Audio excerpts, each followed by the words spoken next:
The Late Night Alternative with Iain Lee on Talk Radio. We have ways of making you talk.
Take it home, Alan.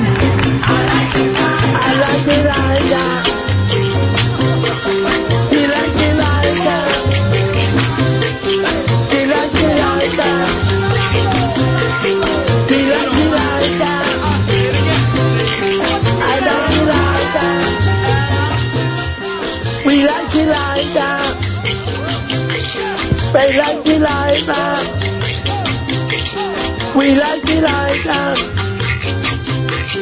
You like it like that. I like it like that. They like it like that at all, radio. They like it like that.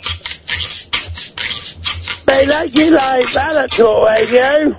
Good evening, Alan. Welcome to the Late Night Alternative. I'm Iain Lee. Who are you, lady? Catherine Boyle. Amy's on the phones, 0344 499 1000. It's distorting in my head, but I have slightly different headphones in. Is it sounding okay out there?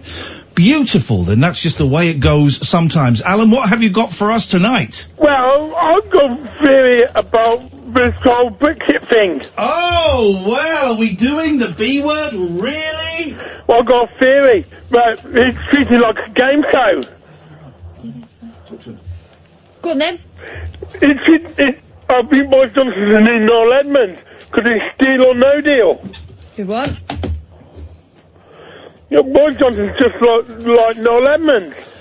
Yeah, just like Noel Edmonds. I think Noel Edmonds might disagree. Just like Noel Edmonds. It's dull, it's overrated, and it's been going on for way too long. Thank you very much, Alan. 0344 499 1000 is the telephone number. If you want to give us a call, this is Monday evening, it's 7 minutes past 10, and just playing my old Guelo there has really shagged me up. Also, because I've got this cold, right? The only thing that I've got that deals with a cold is fresh ginger boiled up, honey and lemon, and I've got one of those like big mugs, and I poured it in there, and I finished most of it, but I hadn't locked the big mug, and it's gone all over my bag. So in the studio now, it looks like Shola Amma's stall at a car boot sale. All of my stuff from my bag is laying out on the floor. There's a mug, there's a couple of diaries, there's a book, there's a Retro Gamer magazine, ruined. There's a Crosby, Stills, Nash & Young magazine and some other bits and pieces. And it really is very, very upsetting to me to find that my bag is in such a state. It feels like I've been violated, ladies and gentlemen, violated. Big question tonight. Who are you scared of despite the fact you are actually an adult? I have several people. I've got three. We're going to go through the top three and we're going to compile a list, okay? I was swimming... 0344 499 1000 is the telephone number if you want to give us a call. You'll be very welcome. You'll speak to Amy. She will take your name and number and give you a call straight back. She doesn't even care what you're calling in about. She doesn't even listen to this show. She's listening to Tom Snorbrick on LBC right now. That's where she is. That's where she is at. So she doesn't even care what you want to talk about. In fact, your phone calls interrupt her listening of that radio station, which is being closed down next week. So I would suggest phone her up and interrupt her because it's fun for us. 0344 499 1000. Anything goes. But people that you are scared of, I have three. Even though I am an adult, I'm approaching 50. There are three people I'm scared of. The first one is lifeguards at swimming pools. I took my kids swimming at the weekend. They have like an hour-long family swim where they chuck in like floats and balls and things like that, and it's wicked, right? And it's for kids and families to just mess around, okay? So it's not proper, it's free swim. It's not proper swim, there's no lanes, the lanes are taken out, it's a free-for-all, right? And it's epic. And there are 3 or 4 lifeguards on duty. They're all 18, 19-year-old kids, right? And I am still terrified to do, I am telling my kids not to jump in case they get told off. I'm telling them to stop, don't stand on that, don't walk, go and get the ball, but walk slow.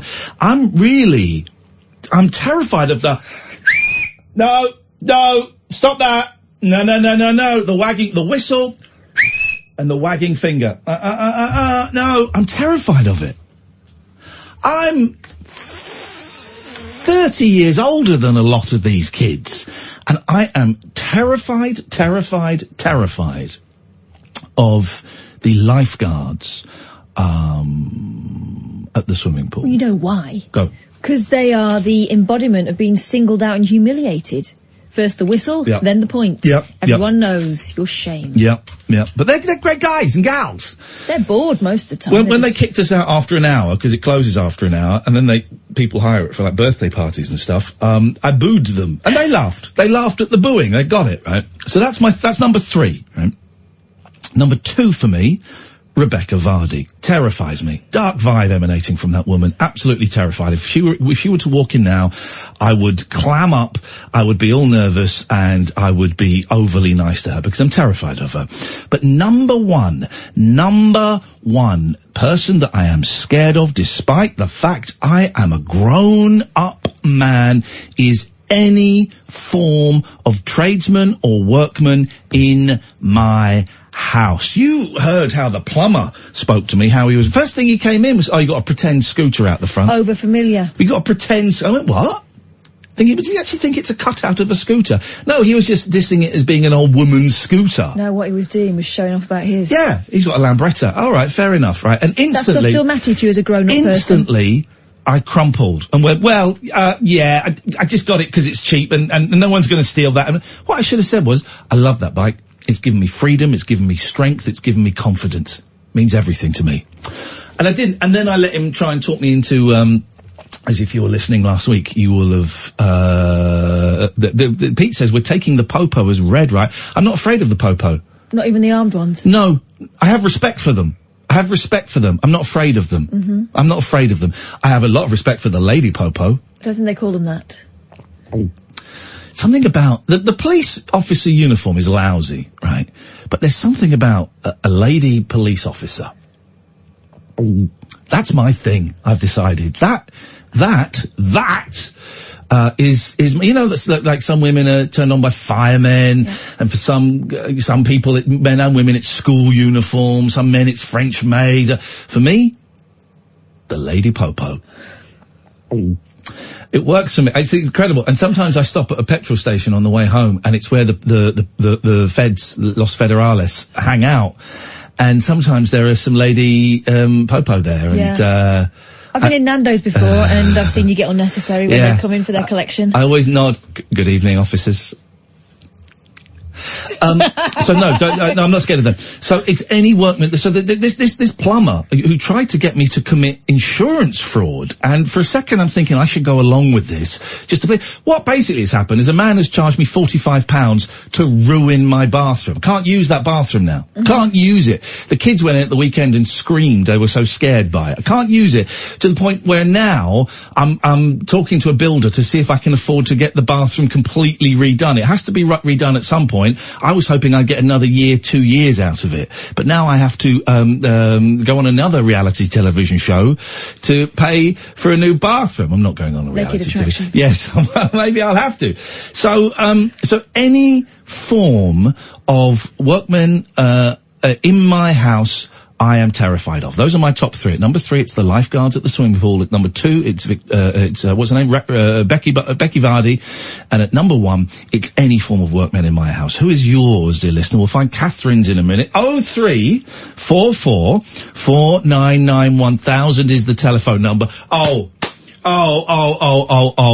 And we've got, let's just say, all I'm going to say is League of Gentlemen. Tell you more after this. This is Talk Radio. Neon lit night talk for torch singers, trolley dollies, and train wrecks like me. Never know just where the conversation will take you. What I'm going to say sounds ridiculous. The Late Night Alternative with Iain Lee on Talk Radio. There we go. That tension.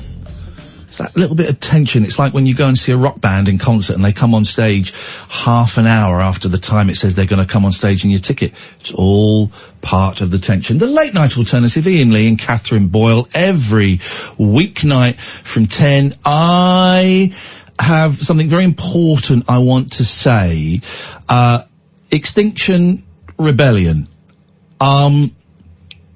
Because of you protesting on and in the streets of London today and closing a lot of the bridges and bringing London to a standstill, it took me an extra 45 minutes to get into work. Catherine, how much longer did it take you? About 35. Yeah.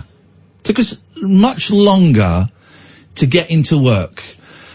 And I have to say, Extinction Rebellion, it was a small, minor inconvenience that I can put up with in my life if it brings more attention to the fact that we are rapidly destroying this planet. So I would like to say, on behalf of myself, and Catherine, can we include you in this? For sure, yeah. Thank you to every brave soul that is out there under the Extinction Rebellion banner today, that is not getting paid for work or is taking paid holiday or is risking arrest to bring to the attention of the governments of the world and also the citizens of the world that we are killing this planet. We are destroying it. The science is out there. You can dispute it if you want, but science is real.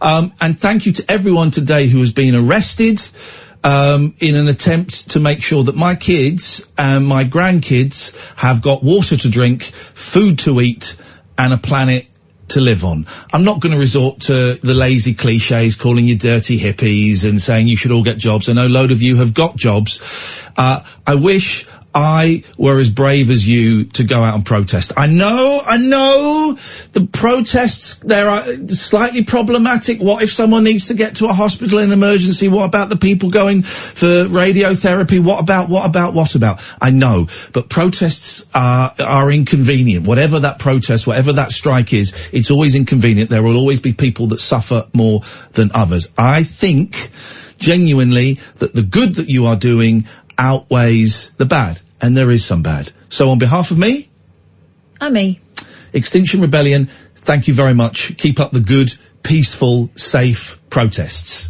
# Team Greta. There we go. Now that may go out as a video, but I'm embarrassed because I said other instead of other. I thought it made you sound cool. Okay, fine. Yeah. Genuinely, I think that. I've been thinking really long and hard. By the way, you can call in about anything. Are the phones working, do we know, Amy? They're supposed to be. They're supposed to. We know they're supposed to be. They've been supposed to be for the last 6 months. I've been thinking really long and hard about the Extinction Rebellion thing. And I know it's, here's the thing, again, right, I put something out on Twitter and, but, Twitter is not a place to have a nuanced discussion. We know that. If you want to call in about them today, you're welcome to. 0344 499 1000. What we won't do is I will not allow the lazy. I bet this station today has been an absolute nightmare for anybody in favour of it. I can just imagine some of the vile, get a job, go and have a wash, get Boris's water cannons to clean them all down. Why, you wouldn't go and do this in China? No, because they would be shot in China. I bet that, here's the thing. I totally believe in the science of climate change, because it's science. And as They Might Be Giants said, science is real, okay? It's indisputable, and anyone that disputes it is a climate change denier. They are a denier. They are telling you, a gob on a stick that has a microphone in front of them is telling you that they know more than actual scientists. I don't know more than scientists. I'm going by what the majority of scientists are saying. And the fact that we give credence now, in 2019, we give credence to people who are saying, no.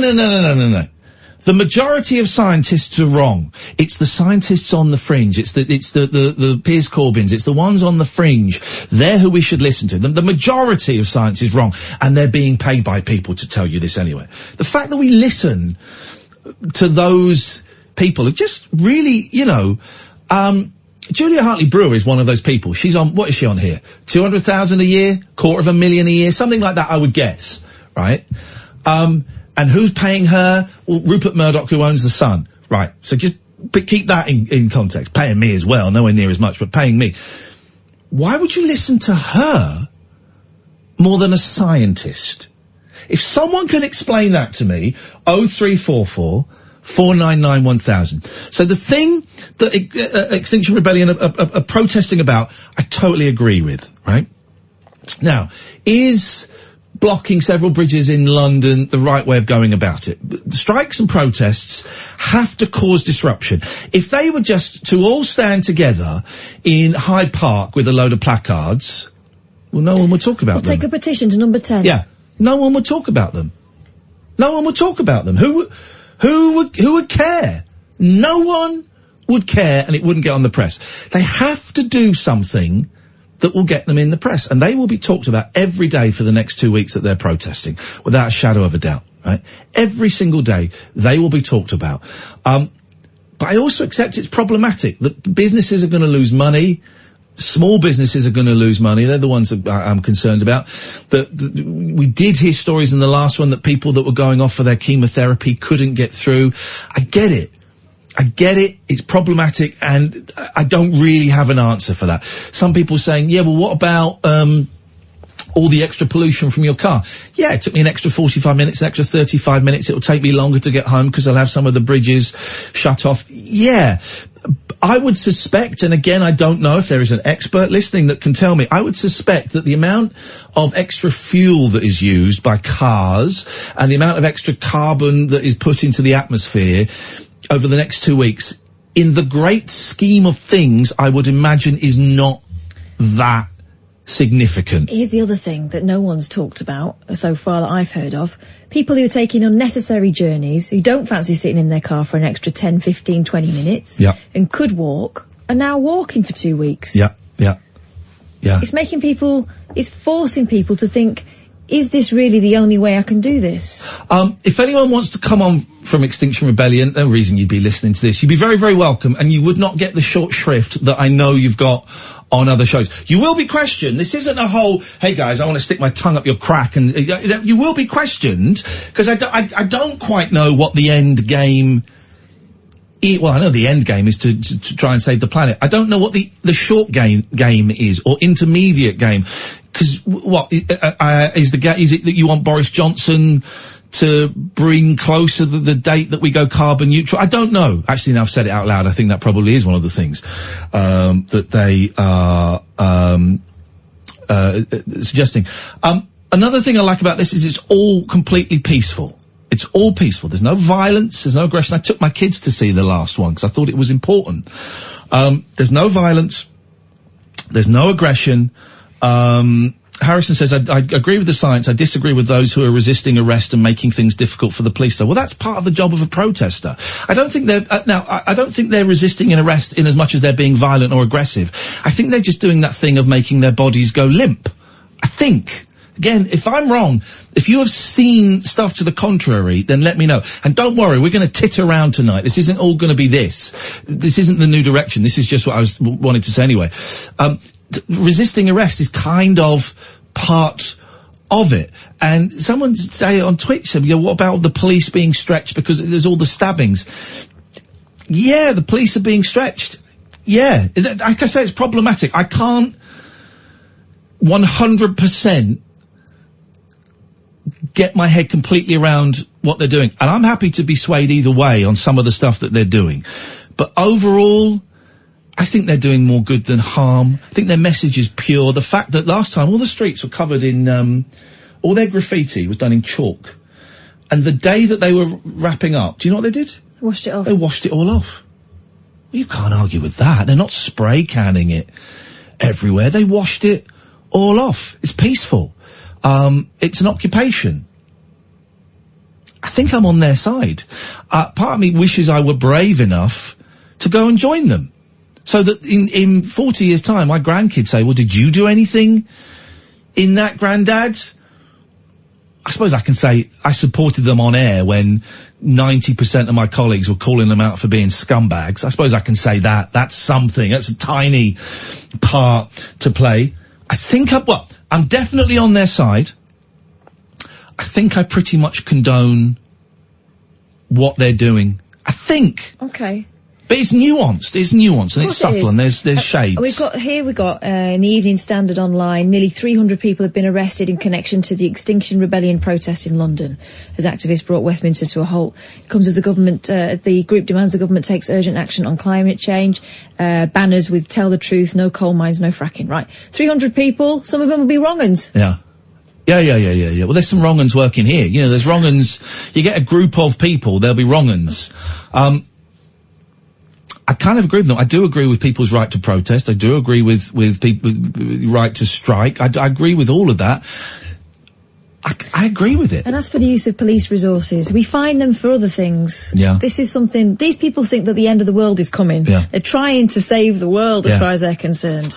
I'm on their side. Unless you can convince me otherwise. And of course, I'm sure we will get stories from people who say, yeah, but my dad couldn't go and see his wife who was dying. We'll get stuff like that. And I don't have an answer for that. And I'm not going to pretend I have an answer for that. That is tragically, tragically sad. Stories like that are tragically, tragically sad.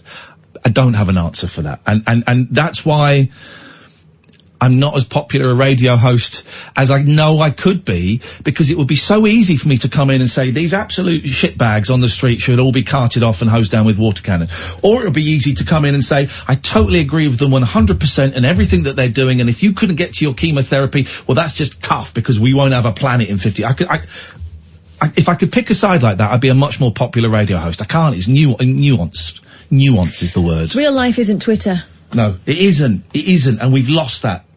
If you want to give us a call about that, you can. 0344 499 1000. Also, if you want to give us a call, and we haven't got your list yet, we'll do it soon, Catherine, of the top 3 people that you are scared of, despite the fact that you are an absolute, actual adult. 0344 499 1000. This is Talk Radio. The Late Night Alternative with Iain Lee on Talk Radio. Let's go to Brian. Good evening, Brian. Hi, Ian. I just wondered, right, do you remember back in the 1990s we had this problem with the so-called ozone layer? You know, saying all the ozone's going to be destroyed. There was a hole in the ozone layer, and it was trapping in cosmic rays, and it was going to burn the planet, yeah. Exactly, and don't use sprays, whatever you do, don't use hairsprays. Yeah. Apparently now it's healed itself. From what I gather, it's now fixed itself, so... The planet does have has the ability. Can I stop you there and point out the obvious huge flaw in what you're trying to say? Yes, please. Do you know why it fixed itself? I guess, I don't know. Probably we stopped using loads of CFCs. We stopped using the CFCs. We stopped doing the stuff. There was a big hole over, was it the Arctic or the Antarctic? I always get confused. Yeah. And it was trapping in sun's rays, and they would bounce around and they couldn't escape, and it heated up the planet. We all listened to the advice. We did what we were told and stopped using, or certainly drastically cut down on CFCs. And it healed it healed itself. Isn't that amazing? So it shows that we can make a difference to our planet. Yeah, and this is going to sound really daft, but I've always wondered, why don't we observe other planets next to us and see if there's any changes on their planets? Do you know what I mean? Like Venus or whatever, do you know what I mean? We could study Uranus. Well, it could be. To see if there's but they don't have atmospheres like us, and they're completely different planets. Listen, we know that there are cycles on the Earth's planet, right? We know that there are cycles, and think we've had the ice age and the hot age and the wet age, all of that stuff, right? Yeah. There are cycles, but the argument here is, from the scientists, I believe, I haven't read all the reports, is that we are hastening up the changes. Right.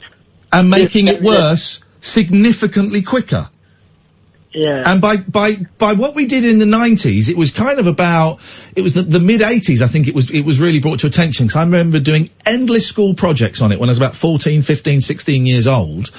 What we changed, the world changed, and we helped heal the world. It's not quite healed. It's still there. It's still there a bit, but it's drastically smaller. We should be back to 1980 levels by the mid part of this century. There you go. But there is a trend towards healing. Yeah. Yeah. Just before I go, I'll tell you the 3 people I'm scared of before I go. Yeah, go on, Brian. Let's have it. Say that, hang on. You know, Los Angeles. When you see photographs of Los Angeles on the TV, it's all full of smog. They don't seem to be doing much there, do they? To be honest. Well, Los Angeles does get a bit smoggy. Not as smoggy as it used to be. Oh, right. 3 people I'm scared of. Number 1, the dentist. Number 2, tramps. I can't stand being next to tramps. I get really scared in case I've got scabies or whatever, so I run after them. It's true. Well, you're not going to have sex with them, Brian. No, but they might have scabies or something, so I'm frightened in case they touch me. What is scabies? Scabies, you know, like where you get like old people sometimes get it. It's like a thing under your skin, like a scabie mite that burrows under your skin and you start scratching. Right. I assume that tramps have got that because obviously I don't think many tramps have scabies. Not these days. Unless you're sharing a shirt with them or a bed, you might be all right. You stop inviting strange tramps back to your house for sex and shirt swapping parties. Oh no, thanks. And the 3rd person I'm scared of is like Jehovah's Witnesses. No, you're scared of them. Yeah, because they try and convert you, don't they? And knock on me door all the time. But you have the power. I'm saying this as though my fear of lifeguards is rational. Of course it's not. But with I sometimes I have a good chat with the Jehovah's Witnesses. But if I'm not feeling up to it, I just go, no thanks, not today, thank you. I feel a bit sorry for them. Yeah, I feel a lot sorry for them. Yeah. But we'll put those on. Hall next to me, you see. Say that again, Brian. I've got a Kingdom Hall on my doorstep. We've got Kingdom Hall, so they're coming round all the time. Absolutely. Just join them. Dive in with both feet. Become a Jehovah's Witness, Brian. Hallelujah. Hallelujah, brother. Let's go to Thea. Good evening, Thea. Good evening. Hello. How are you? I'm very, very well, Thea. What can we do for you this evening? Right. Well, I just wanted to talk about the Extinction Rebellion thing. Right. Basically, yes, there is science out there, and we know that there's a problem. However, is Britain alone going to be able to solve the problem? No, of course not. Of course not. But you're right. This argument, where you're going with this is nonsense, right? It's nonsense. Yeah. Because this Extinction Rebellion is happening all over the world, okay? So it's not just Britain, but we can certainly, if Britain shows initiative, other countries will follow. You know that, don't you? Right. That's what I was just getting at. Sorry. You cut me off before I could explain what I wanted to say. What I was going to say was that the biggest causes of pollution at this moment in time are the United States of America, Republic of China, and India. They themselves are the biggest causes of... Okay, and your point is? My point is that we should be able to demonstrate to them how they can change their economies so that they don't do it. But at the moment, they don't have the technology to be able to do that just yet, or the resource. Also, we buggered India up. India is our fault. India is our fault that they're so far behind us in terms of fuel and stuff. In fact, that they're using so much coal is because we left that country a dried up husk. That's our fault. So yeah, we should be offering them, we should be inspiring them, we should be sending them technology, we should be teaching them, we should be helping them out, totally. And I don't mean just India, I mean talking about the whole of the world. Yeah. Britain, you know, we have a very ingenious, I can't get the word out now. You know, we have a country that are very entrepreneurial in our spirit and how we do things. We're good at creating new ways and new means of doing things. And I think we should be part of the forefront of the new technologies that are coming on, especially green energy, and also how teaching people how best to behave and how to be good citizens of not just their country but of the world. Yeah. Unfortunately, our Parliament isn't doing that example for us, which is another issue. Thea, can I ask a lazy question? Yeah. Where is your name from, man? It's actually pronounced Teher. Teher. Oh, I'm sorry. What is that? Swedish? No, I'm actually. I was born in Kenya, but I'm from Indian descent. Oh my gosh! Wow. Okay. So it's an Indian name. It's actually an Islamic name. Oh, okay. Wow. Yeah. All right. Hey, Teher. Well, I'm sorry I pronounced your name wrong, and I'm going to let you go because it's not a great line, but I appreciate the call. Thank you very much indeed. I'm not going to argue with it. I mean, look, here's some of the texts that this or tweets this station gets. Right. This is from Crazy Goat. If all those eco-loons really are this concerned about the planet, then why don't they all meet up at beaches up and down the country to spend 2 weeks picking up litter and plastic? That's be better for the environment than dancing around like headless chickens in Westminster. Who knows? Maybe they do. Maybe they do. I mean, it's possible, but, no, you're wrong, and you know you're wrong. What if they could stop people tipping plastic out into the environment in the first place? What if they could speak to the, I pick up power? plastic. When I'm out and about, if I'm at the park with the kids, right, and they're playing, and I see some crisps, I'll go around while the kids are playing and pick up stuff and put it in the bin. That's easy. You could do that. You could do that, Texter. Do you know what I've realised? Small things, you could make a difference. You know, you're recycling and stuff, and I know there's always this theory that it all gets chucked in the same place, but the will is there, and I'm educating my children to separate things out and put them in the recycling. And also it helps because we don't get weekly bin collections, right? So it's just staggering it. Yeah. But also I've stopped doing things that I didn't realise. I'm not a litterbug, I hate it, but I've been doing things over the years They've been contaminating the water system. Like my contact lenses, I used to chuck them down the toilet. Matey. Completely thoughtless. Yeah. Not doing it on purpose. You know, I'm not that sort of person, but it's just made me modify my behaviour a little bit. If everyone does that, it'll make a difference. Yeah, I mean, what is there to knock them about? They're blocking up London, okay. Yeah, it's annoying. Okay. Small businesses, I don't care about the big ones. Small businesses, independent businesses are losing money. Okay, I'd like to see the evidence of that. I'm sure it's true in some places. And, people going to hospitals. I mean, am I missing something? Not to downplay the people going to hospitals thing. Am I missing something? These people, whatever you think, they're genuinely trying to save the planet. It's not as if I could understand, although I'm generally on the side of strikers generally. It's, but I could understand why some people might get angry at, let's say, train drivers striking for more money. I could kind of I can understand why people would get angry at that. Because it feels like a selfish decision, right? And it's causing a problem, and I can understand that. But, I mean, look at this. Brian Fairclough says, right on, unfunny Ponce with a tash, condescending and holier than thou lefty lovies, eh? Okay, so where's the counter argument in that? No, but hang on, I'm not condescending. I'm not being holier than thou. I'm saying I don't do all the stuff I could do. I'm saying it's nuanced. Lefty lovey? I thought lovies were actors. Are they actors? I haven't acted for 10 years. No, but this is the whole point, right? You saw the guy from ABBA talking about the way people are having a go at Greta Thunberg online, and now some people are trying to cancel ABBA. Can't cancel ABBA. You cannot cancel ABBA. But going for her personality, going for the way she expresses herself, going for what she looks like, all nice distractions for people who don't like what they're being told but don't have a counter argument. And that is exactly what that guy did just then on Twitter. Being personal, but not telling you why he thinks they're wrong. I have a tweet here. I don't know if this is true. There is footage of it, but we don't know. It says here, Extinction Rebellion have closed Whitehall, but are making sure emergency vehicles get through. I've got a little bit of footage and a tweet. I don't know if that's true. But I don't know, right? And here's the thing, we can talk about this in a nice way, alright? We don't need to, if you disagree, we don't need to insult each other. It doesn't have to go that route. We can just chat about it, can't we? Remember the old days people just chat about stuff? 0344 499 1000. This is the late night alternative every weeknight from 10 with Iain and Kath on Talk Radio. Closing time conversation for tax inspectors, taxi drivers, and taxidermists. Great big talk for the wee small hours. You've been trolling me big time, mate. The late night alternative with Iain Lee on Talk Radio.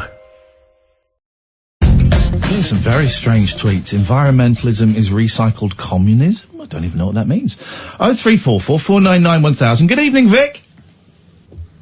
Hey, Ian. Hi. Good morning. Hey, Vic. It's morning here. I'm ringing from Australia. Australia. It's 7:45 in the morning. You but show off. No. You blocked me because of something I said on tweets. That's fine. I can understand why you did that. Unlucky. But I've listened to you. What did you say on tweets? A bit more. I just thought it was just getting a bit hysterical, your show, but given that it's early in the morning... What did you say on tweets?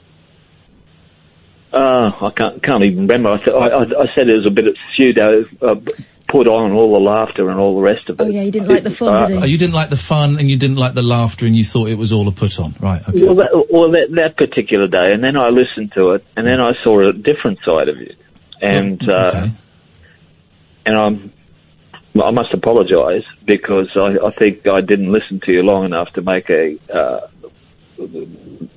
comments like that. I accept your apology. If only people could hold. This is where we're at, Vic, and I'm not having a go at you, man. I appreciate you calling in, and I'll unblock you if you want. But here's the thing: we're in a world now where everyone has to make an instant comment that without realising that actually what you said was quite hurtful, if I'm completely honest, and it got me quite angry because you were having a go at us for laughing at our own jokes and stuff, and we're not one of those zoo shows where Catherine is paid to laugh at what I say. We laugh if we find something's funny, right? We're a very genuine show, however phony that line sounds. But we now live in a world where people immediately have to go, I've listened to 20 minutes of this, I'm going to tell them it's shit. Instead of doing what you're now doing, Vic, coming back, I don't know, a week, 2 weeks later and going, you know what, maybe that first call was not a great call. So I appreciate you phoning in, Vic. Go on. Yes, and well, it's a bit of an echo here. Kudos to you and Kath regarding the protests. Throughout history, and we're talking, what about the suffragettes at the beginning of the century? Yeah. If they didn't put up a great big... Vic? Is Vic there? And everything they did? We lost you for a second, Vic. You're talking about the suffragettes. Yes, if they didn't put up a big old hoo-ha, then we wouldn't be anywhere. And you imagine how they would have been treated by your previous announcer. I listened to him this morning, and he made me so wild. Yeah. What does he think he is? He knows more than the 97, 98% of the scientists. He's talking absolute garbage. Yeah. And even Vietnam. You look at Vietnam. You look at Peter even. You know, Peter. To me, they've got to go over the top to get the general population's attention. You've got to do something big, otherwise it's not a news story. It's not a news story. Yes. There were 5,000 protesters in Hyde Park with placards. That's not a story. 3 bridges were closed in London and it caused travel chaos. That's a story. That's a story. So people will think, and they'll think one way or another, but there will be some people going, hey, let's look further into this. And I can tell you, some guy mentioned the ozone layer. In Queensland and Australia, the ozone layer is still pretty bad, and that's why it's the melanoma capital of the world. Yeah. Melanoma kills more young women here than virtually any other cancer. Vic, I appreciate your call. I appreciate your apology. You are unblocked, although I've just seen some of your tweets. They were quite juicy, brother. They were quite juicy tweets. But you are unblocked, Vic. Thank you very much. It's not a great line, so I'm going to move on to Gary. Hello, Gary. You all right, son? I'm all right, geez. I just want to make a couple of comments about climate with a K change. What does climate with a K mean? It was what she wrote on a placard, wasn't it, outside? I don't know, I missed that, so explain it to me, because I missed that. Little Greta Thunberg. Yeah, I tell you what, Gary, we can do this if you do it sensibly and without being rude. I mean, she's a 16-year-old girl, so I'm happy to listen to you, but you're rude all the time, aren't you? Okay, I'm happy to listen to you, Gary, but can we do this as adults, please? Would that be possible? Oh, I was doing it as an adult. No, you weren't. You were doing it in a very childish, patronising way. So I'm happy to talk to you, Gary, and listen to your points. So you don't patronise anybody, do you? I'm happy to listen to you, Gary, and... I'm just saying you don't patronise nobody, no? Okay, I'm happy to listen to you, Gary, and listen to your points, but can we do it in a grown-up way, please? Well, if you're going to patronise me, I'm not sure if I want to talk to you now. Okay, Gary, thanks very much for your time. It's really easily sorted out, mate. Thank you. So she spelt it with a K because she was writing in Swedish. Yeah, I will talk to people, to climate change deniers, and I'll talk to you, but can we do it in a nice way?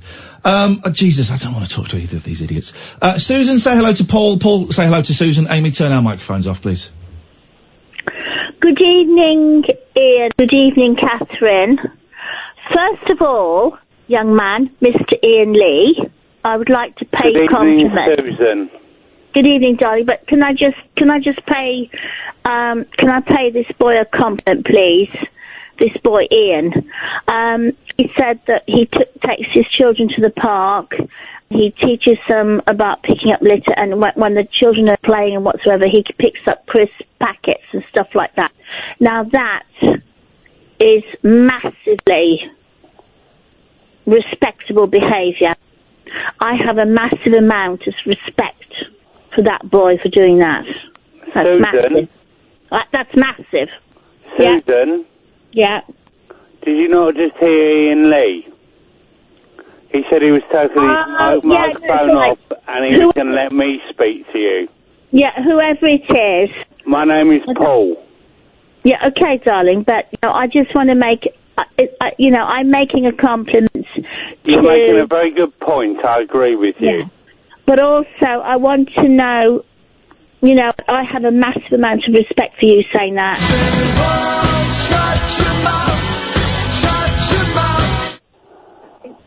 I'm making a compliment. Hello? Ian's playing games, don't worry. Yeah. I want to ask another question.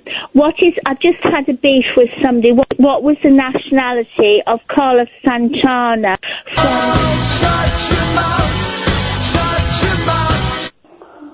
Yes, Julian cope. I can cope with it. What is the nationality of Carlos Santana? Was he Brazilian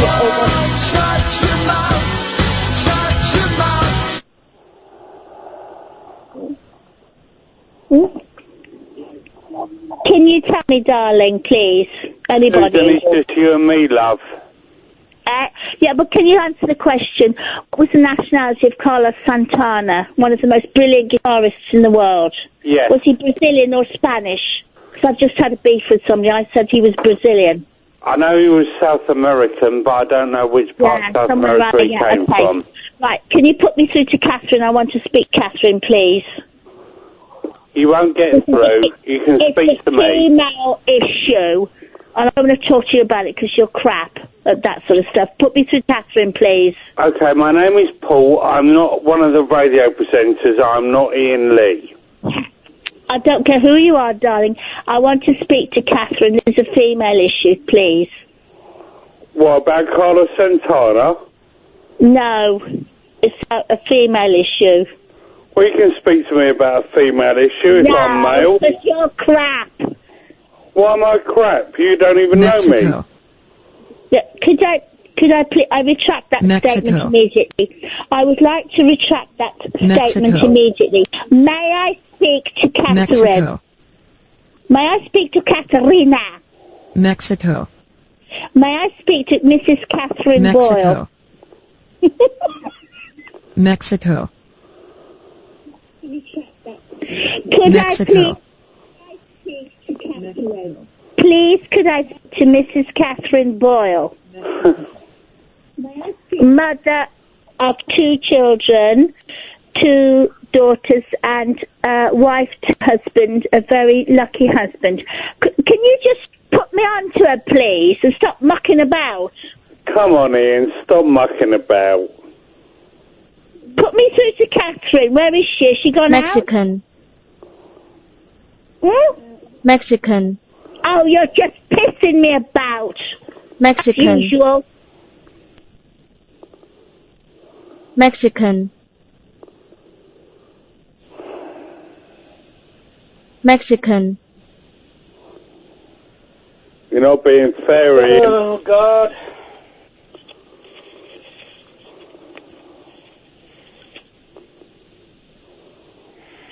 Susan, are you still there? Oh, God.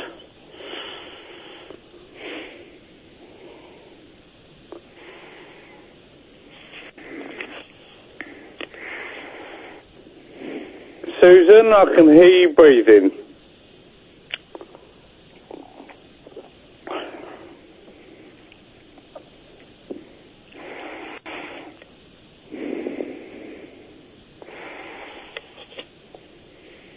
Are you okay, Susan?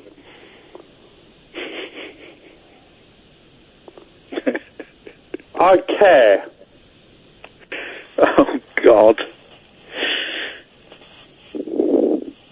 You're not being fair, Ian.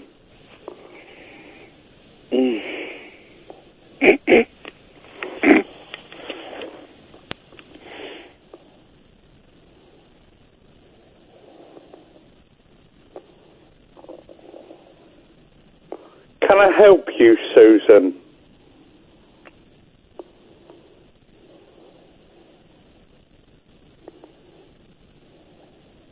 Dead air now.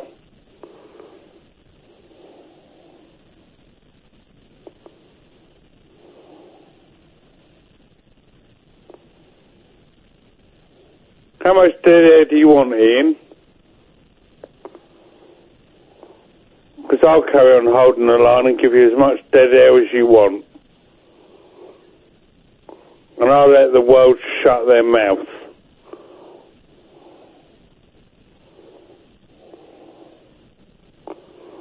I could also suggest a song by a band called Proud Mary called Mexico.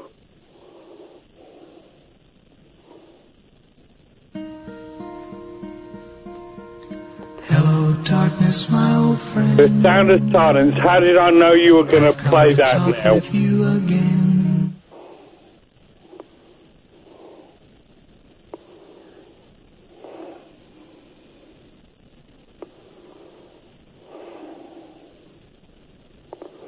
I am bloody Bright Eyes, me, Ian. Get it?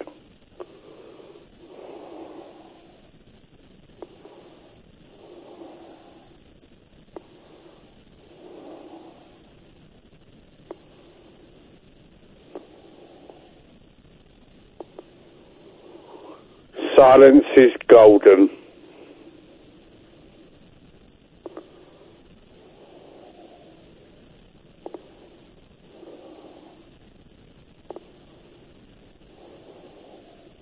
My body goes frozen. I freeze up.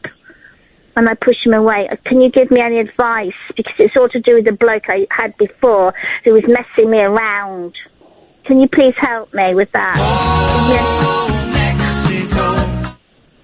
Mexico. My body goes frozen. I freeze up. And I push him away. Can you give me any advice? Mexico. He was messing me around. Can you please help me with that? You know, can you, I don't know, I've got this lovely man and I just can't, I can't get close.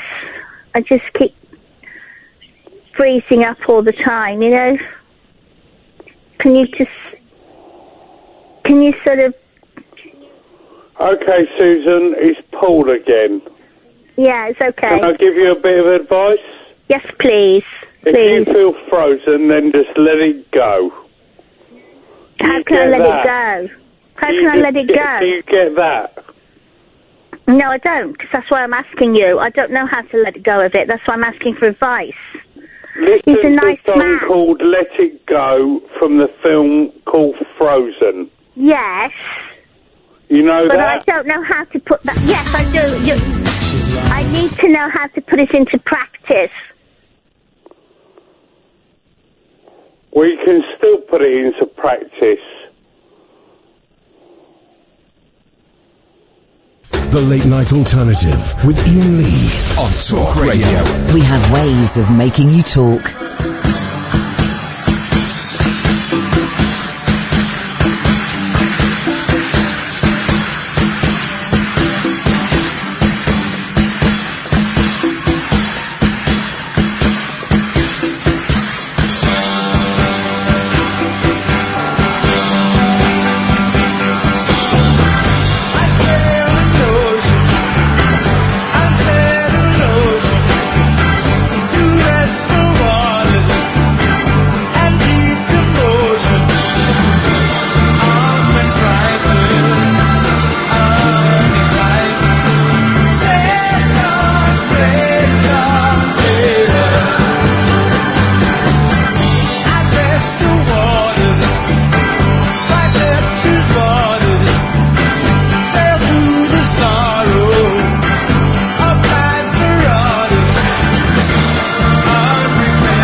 Shipwreck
gone by, the Beach Boys concert. The 1973, I think it's 73, Might be Beach Boys in concert. You want? Jeez, it's a filthy record. It sounds like that. Thank you. Josh, listen to, oh, hang on a minute. Listen to their Surfing USA. Listen to this. It's filthy, man. 1973 Beach Boys is the best. If everybody had a love across the USA. Listen to him rocking, man. It's great. Like California. Love it, man. Go on, everyone treat yourself. Beach Boys concert. What an album. 0344 499 1000, late night alternative. I'm Iain Lee. Who are you? I'm Catherine Boyle. Top three people that you're scared of, despite the fact you're an adult. Catherine, we're going to come to yours in a second. Yeah. We don't really get very newsy, but this Extinction Rebellion, I think I know I'm on their side. I know I'm on their side. I'm aware that the, protest is, that there are problems. It is slightly problematic. But I'm on their side. I agree with what they're saying. I think I agree with the way they're doing it. I think I've not had a convincing argument otherwise yet. Yeah, sure, it took me 45 minutes extra to get home. It probably had 20, 25 minutes to get home tonight. I'm cool with that. As a tiny inconvenience to me, it's cool. My car is stacked up with podcasts. I've got new CDs to listen to. So I'm good. The only person we've had trying to come on to put the other side of the argument was a guy who was doing silly voices and taking the mick out of a 16-year-old girl. So, it's not great. So we'll take your calls on that. Roger and Robin, we'll come to you in a second. I have to say on Wednesday, how would you say Taras? Taras, yeah. I'm going to say Taras until Taras corrects me. Taras Young is coming in. So someone tweeted me this book. Thank you, because it escaped my radar. We're obsessed with, well, I would say obsessed, but Threads. This show is kind of sponsored by Threads, and Catherine and I even went up to Halifax, wasn't it? Halifax, to host a screening of Threads with Rhys Dinsdale, the actor, now director of Emmerdale. And he was there and he gave a talk about that in his career afterwards. It was one of the most miserable experiences of my life, because it's some film. It's a bleak film, and we watched this film and it's horrendous, and I've kind of obsessed with it. And then you've got this lovely chat with this really lovely gentleman who's very kind and very gracious, and it was a really weird evening, but it was a lovely evening. And I think we could call Rhys Dinsdale friends now, couldn't we? Call him a friend, I think. I think so. We're certainly friendly. And I grew up in the 80s. I watched Threads way too young, and I was terrified we were all going to die in a nuclear war. Well, someone pointed me to this book by Taras Young, Nuclear War in the UK. And I didn't even need to see any more than that. I went, that's right up my street. He's coming on the show. He is. He's coming on Wednesday. It's not out. I think it gets launched this week. Maybe it's out now. I'm not sure. It certainly is out this week. And it's a book, and I only got it today, maybe. I've not read it yet. But boy, oh boy, I flicked through it. Full of wonderful, terrifying pictures, and the history of nuclear war in the UK. And the thing that really got me, it's got, the protect and survive things. Where is it? I think I've gone past it. Oh, here we go. And it's got, covers of a magazine called Protect and Survive Monthly. This is volume 2, number 5 from May 1982. And it's a picture of a glamorous woman in a bunker holding a cat. And the front page is, will your pet survive a nuclear war? Turn to page 13. I don't think you need to. Short answer, no. If it does, it's getting eaten. I tell you that. I'm having a nice little bit of radioactive kitty pie. And then I just saw another ad as I was flicking through it for, a nuclear fallout shelter. The Bentall Simplex Shelter. Probably the wisest investment you'll ever make. It's terrifying. So Taras is coming in on Wednesday, to chat about this book, Nuclear War in the UK. It's going to be a really horrible, hard read. I don't think there are going to be too many laughs in this, but for someone like me, and I know there's lots of you, we've talked about it, there's a generation that, were brought up with the genuine, realistic prospect that there was going to be a nuclear war. There's leaflets in here issued by the Isle of Wight and Leeds telling you what to do. You and the bomb. And it was called The Bomb because that was it. It was going to be game over. So I've flicked through it. I haven't read it in detail, but from what I've seen, I heartily recommend it to people who really don't want to sleep at night. I still have dreams when I'm anxious that I've had from about the age of 12 of a nuclear bomb falling and me having my back turned and my eyes closed, and I can still see it. It's so bright. I read somewhere that the sailors that were offshore, was it Bikini Island where they dropped a nuclear bomb? They had their backs turned and their eyes closed and they could still see the blast. It was so powerful.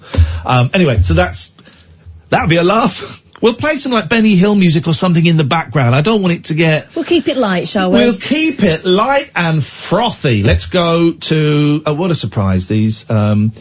Can I, yeah, we go. I think I've got it. I think I can. The phones are a little bit dicky. Let's go to Robin. Good evening, Robin. Hi, Ian. How are you? I'm very, very well, Robin. How the devil are you? I'm good. It's a bit tired, Ty. I'm to talk about extinction rebellion. Sorry. Yes. I feel like a bit confused because I know what you're coming from, and I understand that they have much concern about the environment. Yes. Well, but I did hear the story earlier on this year that someone has lost the last chance to see his dad bedside. I heard that story. I don't know. Yeah. I don't know how true it is. I don't know if it's true. All I have is that I heard another radio host talking about it. So I don't know if it's true. I could quite believe that it is true. That's horrific. Yeah, but that touched my heart. I mean, yeah. I would say that if it didn't. Yeah, I would say I do support the idea they have. But when I heard the news in radio stations saying they are gluing themselves onto the tube in London and disrupted the traffic. And are they doing that this time? I don't know if they're gluing themselves to the tube. Not this time. Early on this year, sorry. Here's the thing. If that story about the guy not seeing his dad before he died is true, that's horrible. That's really, really horrible. I could argue, and I would feel uncomfortable arguing, but I could put forward the argument, well, one person's sad story compared to the extinction of the planet. But the problem is they're not really helping. I'm not saying that they are doing something wrong, but I was saying that they're disrupting the traffic, they're blocking the roads, but that's not really exactly helping improving the environment. And the fact is they are blocking cars on the road, and the cars staying on the road for a longer time. They're causing much more pollution. Oh, it's causing more pollution, but again, you've got to ask, 2 weeks of extra pollution in London, in the great scheme of things, if you take a step back, that isn't going to end the world. If the fact that you and I are talking about it, the fact that governments have to be talking about it, the fact that ordinary, in inverted commas, people who might not necessarily think about the environment are talking about it, that's what the protest is for. The protest isn't to clear the air today. The protest is that we all make a change. I think the protest is that we all make a change to clear the air tomorrow. I think. I see where you're coming from, Ian. I agree with you on that because I understand they're trying to do something good. But what I feel is that I have been hearing lots of reporting on this, and what I actually feel is that people are getting a bit more frustrated about what they have been doing. Like they're losing the support from people, and I believe what they want to do is to raise the awareness of not only the government but also every single one in this world to do something good to the environment. But I mean, what they have been doing is actually pushing people away from them. And let alone like Greta Thunberg. I mean, I think she should be in the school. Come on, Robin. Come on, she's 16 years old. Well, no, I don't think you can leave school at 16 now, but you could do in this country until comparatively recently. And here's the thing, man. She's learning more than I ever learned when I was in school by what she's doing. She's spoken at the UN. Really? You want her to go to school when she has the opportunity to travel the world and educate the world and spark a conversation and speak at the UN? Nah, she's better off where she is, Robin. They're nominating her for a Nobel Peace Prize. That's better than house points, isn't it? That's better than school. Yeah, I know. I heard the news, but I feel like I would say I will show more respect to people back in my home country that have been doing a lot to improve the environment, to develop new technologies and apply them to daily life use. Oh, that's great. I mean, that's great. New technology, yes. Bring it on. Can I ask, Robin, what is your home country? China. Okie dokie. Now, a lot of people would say that China, America, and India are possibly the three worst culprits in terms of climate change. And of course, are you in England right now? Yeah, I came to the UK to study. What, did you come just this September? Yes. Yes, mate. Good, because you used to call us from China, and I was thinking, I've not heard from that guy for a long time. Oh, brilliant. Well, I'm looking forward to more calls from you, Robin, because I enjoy them. But you also know that if there was a protest like this in China, it wouldn't go down so well, would it? I agree with you on that. Though it's a bit politically incorrect to say, but I understand where you're coming from. Yes, there will be a few old tanks There'll be a few old tanks rolling forward, and I would suggest there might even be some shots fired, and it certainly wouldn't be shown on the TV. The Hong Kong thing is different, but in China, mainland China, protests like this would not be tolerated. Well, but that's one of the reasons I would say that this won't happen is that, I don't think people would really support this kind of idea. Actually, I read some of the comments on Chinese social media recently. I've been following this both in UK and in China. And what I feel is that people do concern about environmental protection, but we have been hearing people in China doing a lot to not only plant trees. That's the most stupid way to protect the environment, but that's effective. I mean, that efficient. Yeah. And I'm hearing more cities are taking all the buses away and change them to the environmental friendly ones, like gas ones, electricity ones. And actually, in my hometown, in my home city, all the buses running on the roads, over I guess 3,500 vehicles on the roads are now totally environmental friendly. I mean, that's a huge contribution to the environment compared with people. Hang on, how many vehicles did you say are environmentally friendly in China? I mean, that's buses. In terms of buses. 3,500. In China? But how many buses are there in China? Sorry.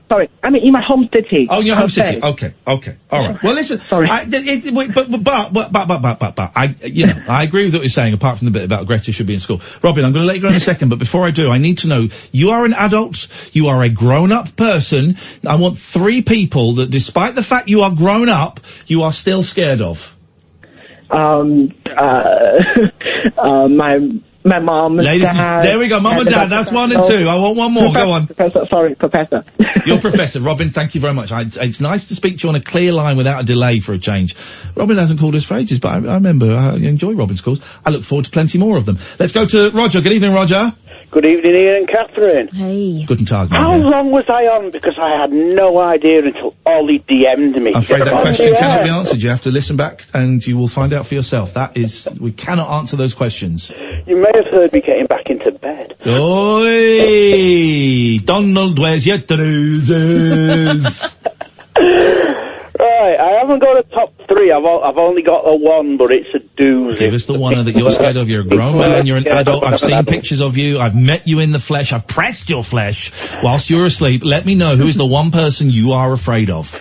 Well, unfortunately, she passed away about 3 years ago. So it's a ghost of someone. We can take that. My Auntie Mary. Auntie Mary. Can we put her ghost, or is that too insensitive? You can put her ghost down. Auntie Mary's ghost. Why was Auntie Mary so frightening? I must have been about 10 when I found out that Mary wasn't her real name. What? Well, it was her name, but it was her middle name. Yeah. Her first name was Elizabeth. Right. Well, she hated her first name, so she went by Mary. Yeah. And when I found out, the first chance I got, hello, she rings up. Yeah. Hello, Auntie Elizabeth. What did you call me? I was about 10. I dropped the phone in terror and ran off. Hey, mate. And she still had the same effect. She was there's no disrespect to her because I loved her, but she was your stereotypical. Well, you need to do a séance. She was a what? A battle axe? Yeah, she was your stereotypical. You need to do a séance and ask for Auntie Elizabeth and see what happens. Oh my God. Oh, no. A portal would probably open up and suck me down to hell or something. We're getting some tweets in, right? One from a guy called, why is this weird echo? I'm going to put you onto another, hang on, leave it down there. Let me do this. I'm going to put you down here. I nearly swore then. These absolute shitty phones, I will swear, they just do not work. God. Hang on. No, I don't want it there. I don't want it there. Just leave it. If anyone's touching anything, leave it. This bloody phone system is a crock. I'm going to put that there. Hang on, Roger, I'm coming to you in a minute. Why won't it let me... Oh, these are so shit. Do you know what? I'm so close to just not taking any calls tonight, because these phones are shit. Do you know what I mean? Yeah, they're stressing you out. Roger, can you hear me? No. Go to the ads. The radio show for people who know the best part of the day is the night. The Late Night Alternative with Iain Lee on Talk Radio. Right, I can't do anything with these phones. They are completely screwed. Amy, would you be so kind as to put Anil on line 1 for me, please, if you can do that? I don't know if you can do that from where you are. You able to do that? Can you put Anil on line 1, please? No? Right, no more phone calls. I'm done. Can we play an interview? What's the point of coming in and doing a show where we can't take phone calls? What's the point? Can we find an interview to play? Because this is rubbish, man. I think we might be able to take Pablo. Pablo, are you there? No. Pablo, are you there? No, he's not there. Let's phone up engineering and let's meditate. Let's just meditate. Let's just chill out. Let's just meditate. We're all getting stressed. No, we're not getting stressed. I'm getting stressed because the one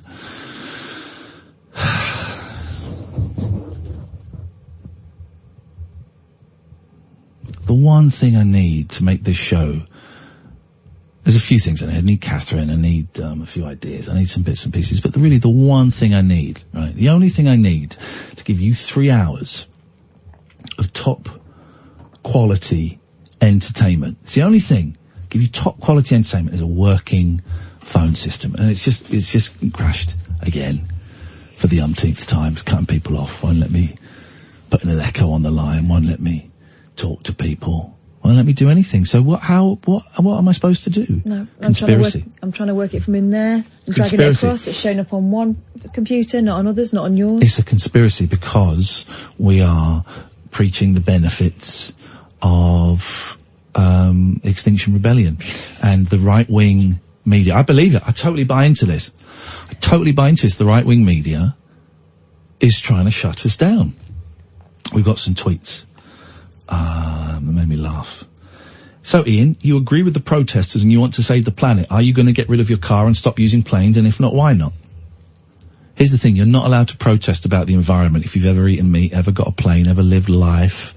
Julia Hartley-Brewer today tweeting about, I saw some of the protesters in McDonald's. You couldn't make it up. But they went out of McDonald's. Maybe they only had 99p. You could make it up. Do not take that call. So in order to be able to agree with any part of what the protesters are doing, we have to be living on small holdings? Yeah.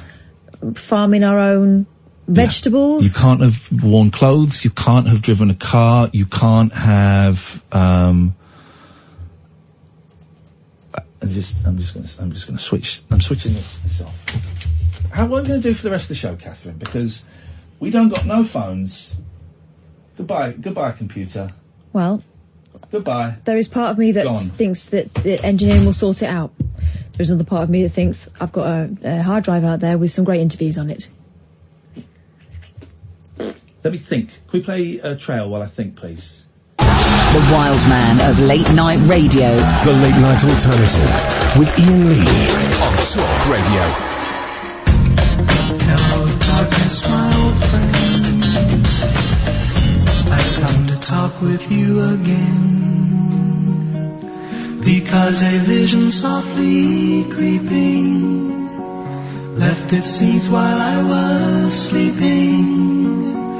And the vision that was planted in my brain still remains within the sound of silence.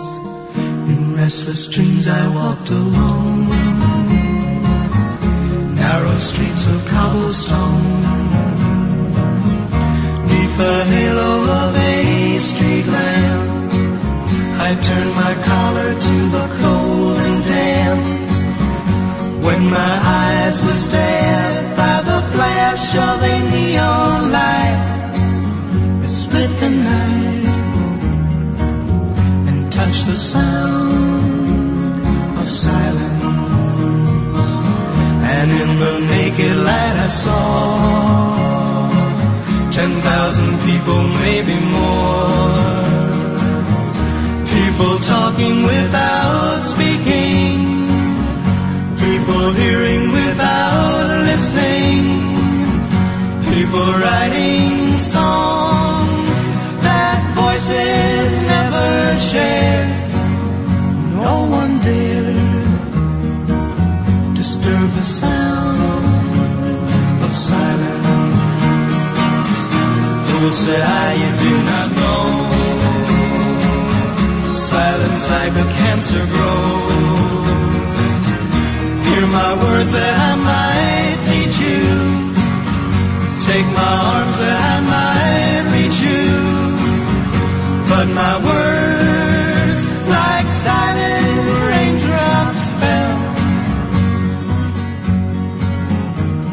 and echoed the wells of silence. And the people bowed and prayed to the neon god they made. And the sign flashed out its warning in the words that it was forming. And the sign said the words of the prophets are written on the subway walls, tenement halls, whispered the sounds of silence.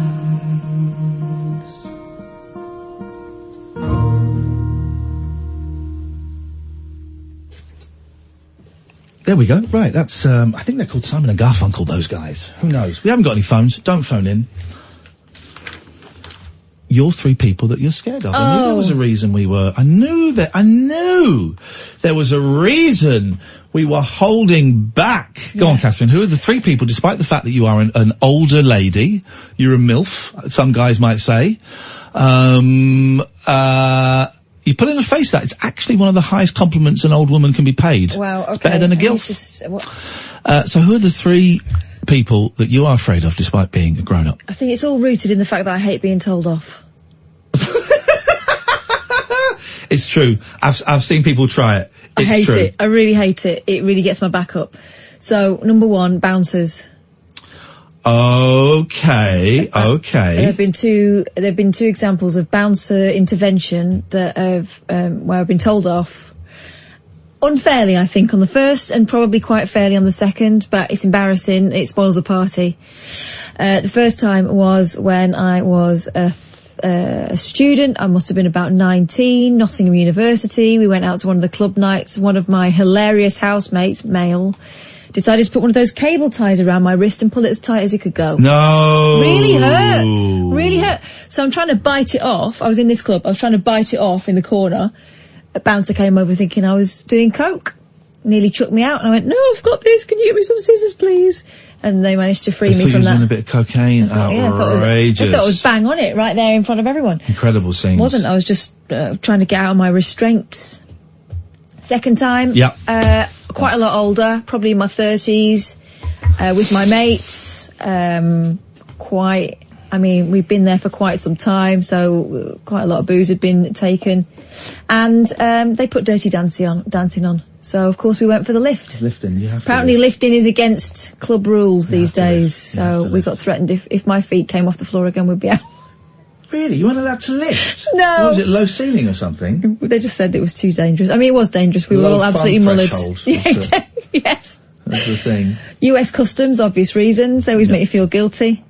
Yeah, the US. It's hard. I crack jokes with those guys. Every time I go, I try and get a smile. Be careful. Once when I went somewhere in America, I can't remember where, they saw my passport, and I'd been to Pakistan a few years before, and I had to go and sit in the room with people that were there to be questioned on their immigration status. Wow. And I had to sit there for like an hour, and then I got questioned about why I've been in Pakistan, and I said, for a bit of fun, I was at a jihadi training camp. My God, no, you didn't say that, did you? I didn't say that. No, I didn't say that. I told them the truth because I was cacking my pants. This is the thing. That you can't joke with those guys. They're very serious. No. They don't like it up 'em. No, they don't. And, if you're travelling with kids, and for obvious reasons they do this, but they question your children. Yeah. Who's this guy? Who's this? My kids will not speak to strangers full stop, especially strangers that appear to be interrogating them. Totally. So, then my kids then behave very suspiciously. It's all just very upsetting. Our kids, my kids and your kids, we don't have kids together, are, although we've got the show baby, of course, but they are very suspicious. Yes, they're really suspicious little people. Yeah, and my eldest as well is not a people pleaser. If she doesn't want to talk to you, she's not talking to you. Yeah. She's not a kind of, be nice to the nice lady. No, she won't. I'm not talking to you. So US Customs, and thirdly, fancy soldiers, like the fancy ones with the big hats. Yeah. Can't see the faces. Yeah. They've got guns. They look fancy. You mean the bearskins? Yeah. They look jolly, but they are trained killers. Yeah. And I think it's the jolly outfit combined with the license to kill terrifies me. Catherine and I and our children went magnet fishing on Saturday at a canal in Aylesbury. Mm-hmm. For those who don't know, we talked about it last week.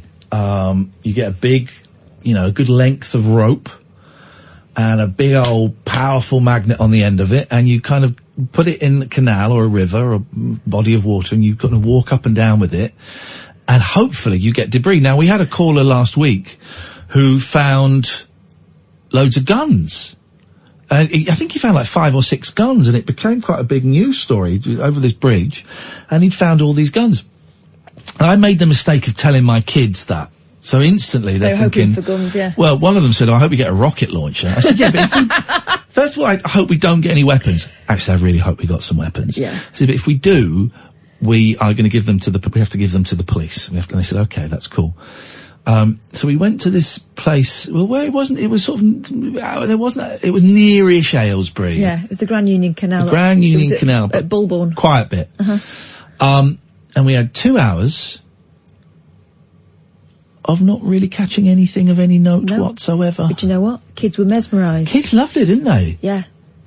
They loved it. What did yours were more successful than mine. They found a big bolt off the side of a narrow boat. Yep. Or some such equipment.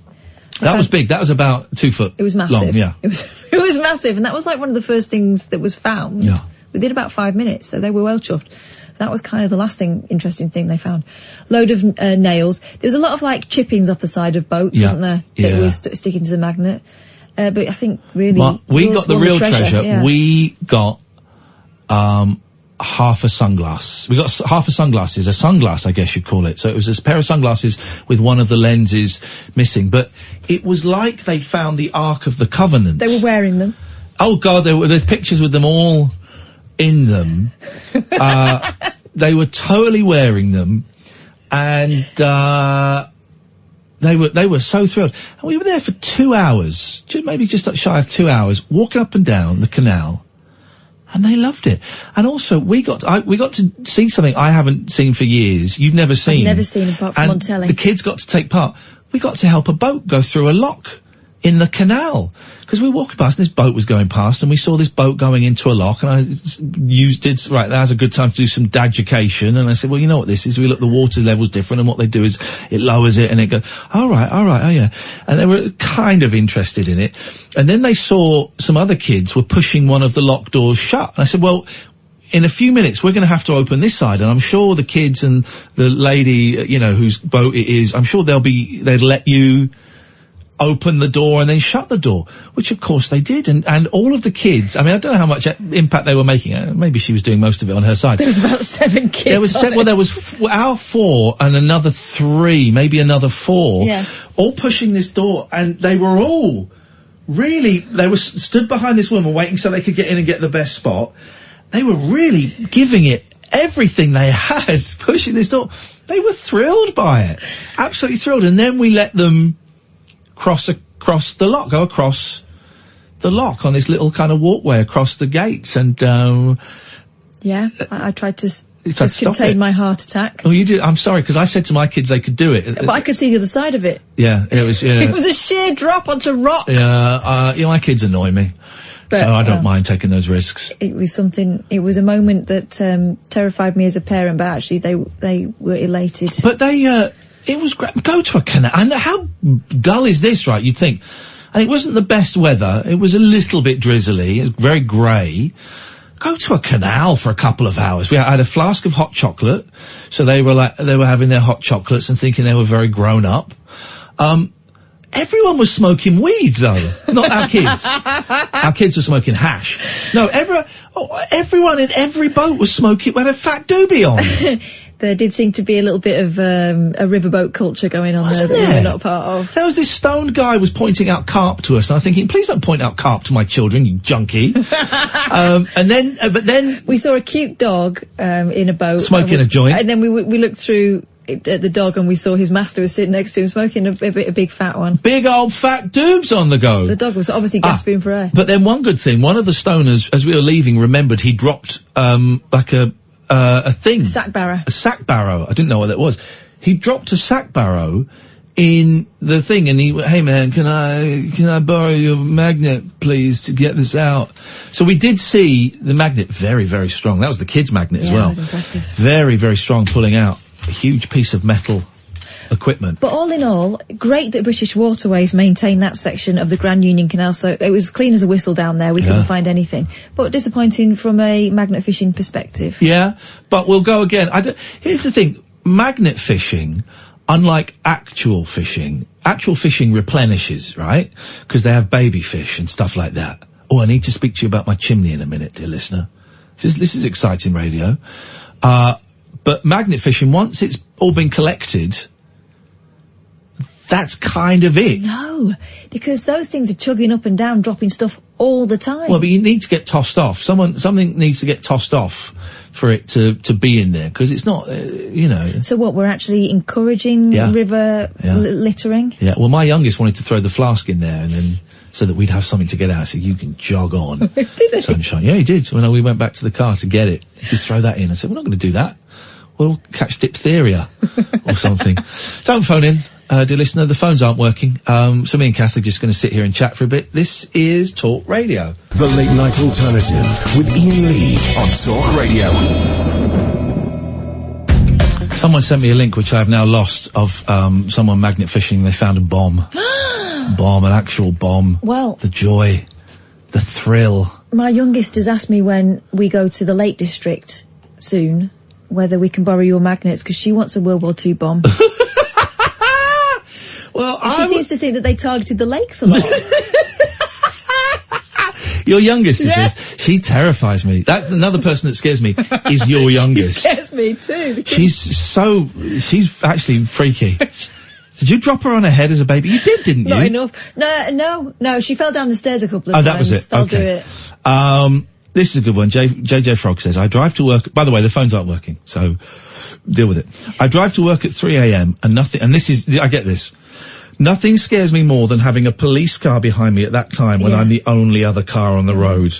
I go from perfectly okay to suddenly feeling I'm responsible for anything that's ever happened. I get that. I get that fear, man. I get that fear. And then sometimes they just pull you over just for shits and giggles. I got pulled over and told off by a police officer once. But I had done a red light. Had you? Yeah. I never forget. I was lost. I never forget this, right? And this is a very naughty story, okay? But me and a very well-known actor who I will not include in this story, but it's Mackenzie Crook. And we were driving, this is before we were famous, and we were driving to Birmingham to do a gig. I think it's the night that we smashed into a crow, which apparently is a bad omen. Yeah, right? a crow. And I was driving and Mackenzie was smoking a joint, right? Smoking a skunk joint, and the car stank of weed, and we got pulled over. And I'm thinking, oh my God, this is the worst thing that could ever happen. As soon as we wind down that window, that guy's gonna go, you're next. And he didn't, and he pulled us over and he said, do you know what, one of your brake lights is out? And I went, I didn't know that, I'll get it sorted as soon as I can. We're going to Birmingham, I'll get a light now. He said, okay, best of luck, enjoy your evening. And we drove off. Later that evening, we were in, went to a service station and we walked in and, there were loads of policemen in there. And I'm saying to Mackenzie, just be cool, man. Let's just be cool, right? And so we're walking around and we're shopping, we queue up behind the policeman and then we pay and stuff like that. And then the policemen go and then Mackenzie sort of lets out a sigh of relief. I said, that's good they've gone. He said, yeah, look at my jumper. And he had this like big bobbly jumper on and it was just covered in weed. He just spilt all this weed down him and it was covered. Slick. In weed. Mackenzie did this really good gag. And I can't quite remember the wording of it, right? This is how clever he is. He did a character, Charlie Cheese, which was this, you know, kind of spoof 70s out of date comedian. And he made a jumper, alright? He had a jumper and on it he put in red wool something like the North Kent Country Club and Fair. Right. And then I'd go, oh look, there's a thread sticking out of that. Oh, no. And he would pull the thread and it would pull out all of the letters and it would just say, I am a C across there.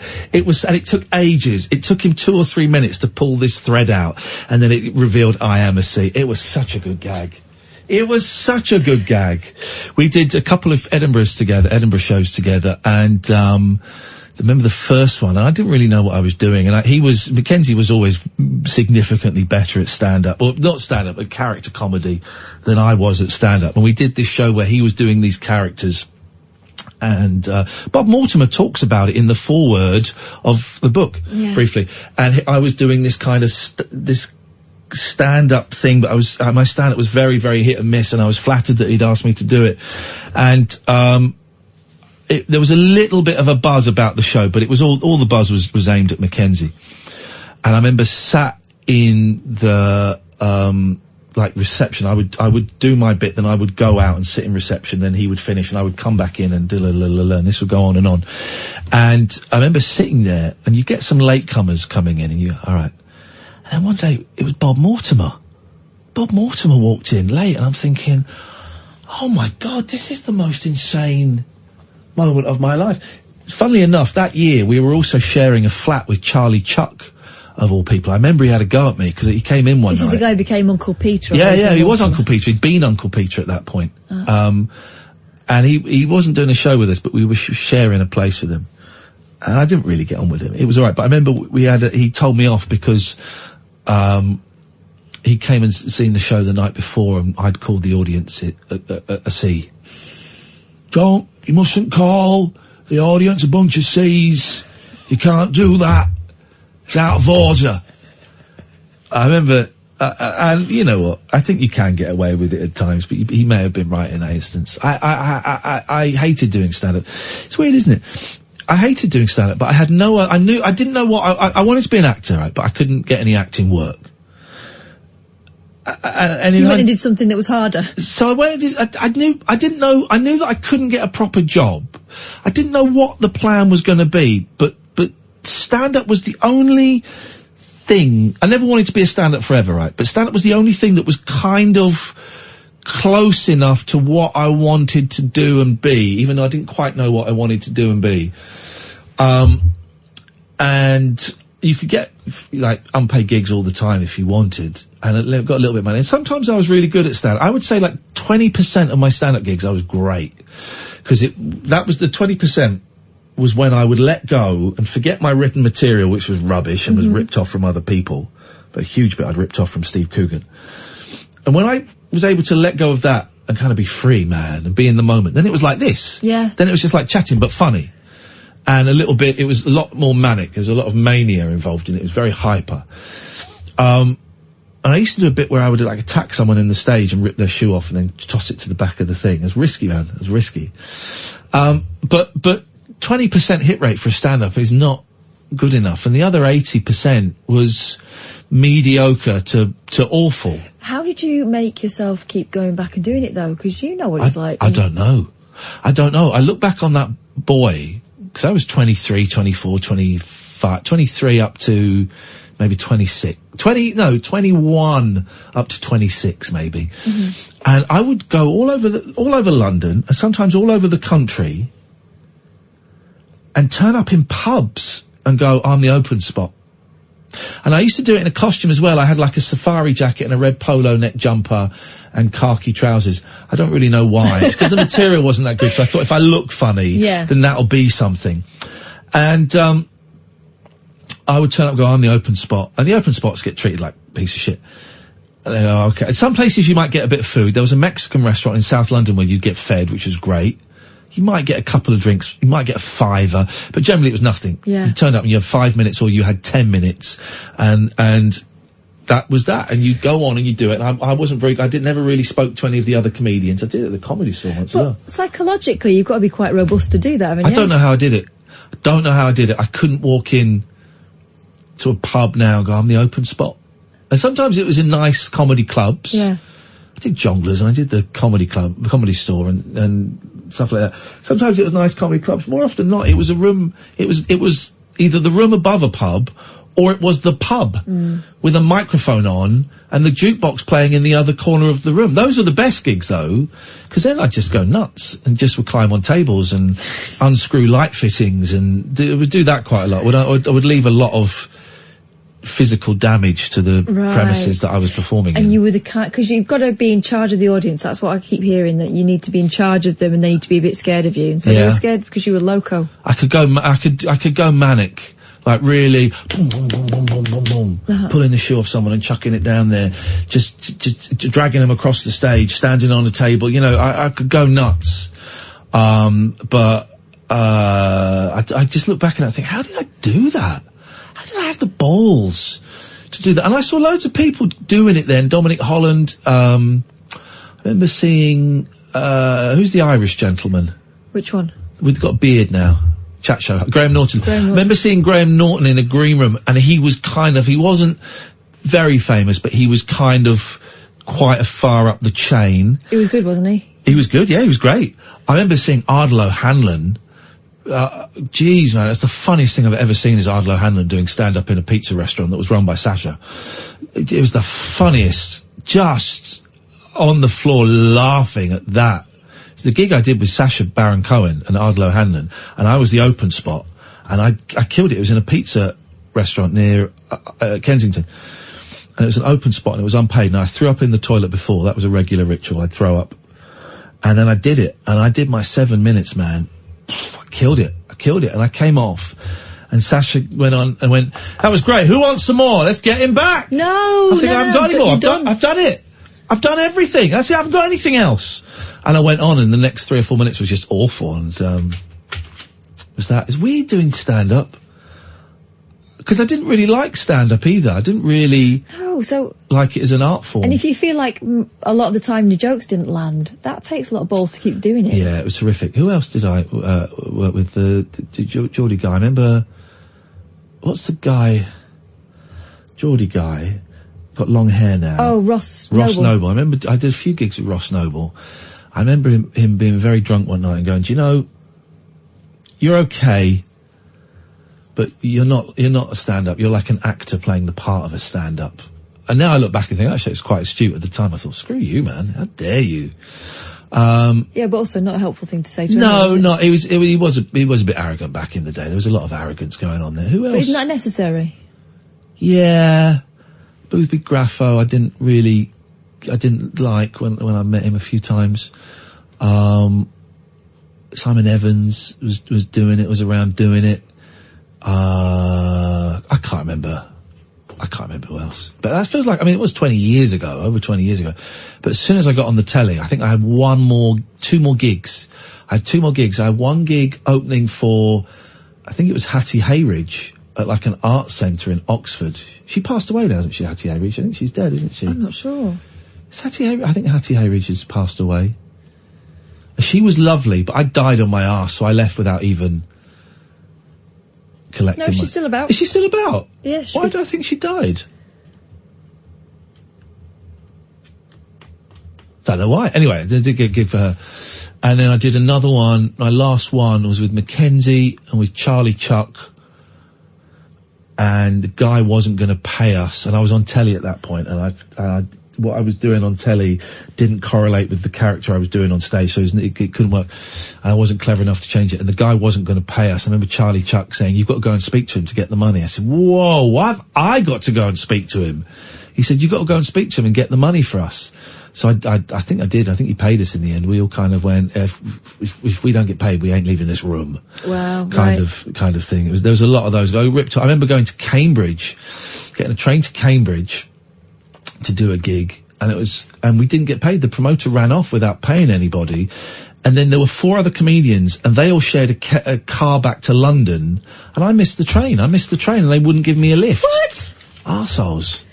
I wonder if things have changed, because you listen to Bob Mills, the show he used to do, but he talks a lot, about the kind of shady side, the business side of things, and how some of these comedy clubs, it sounds like they were run by right dodgepots. I think it's more supportive. I think other comedians are more supportive now. There was a lot of backstabbing, and I just didn't like the vibe. It's just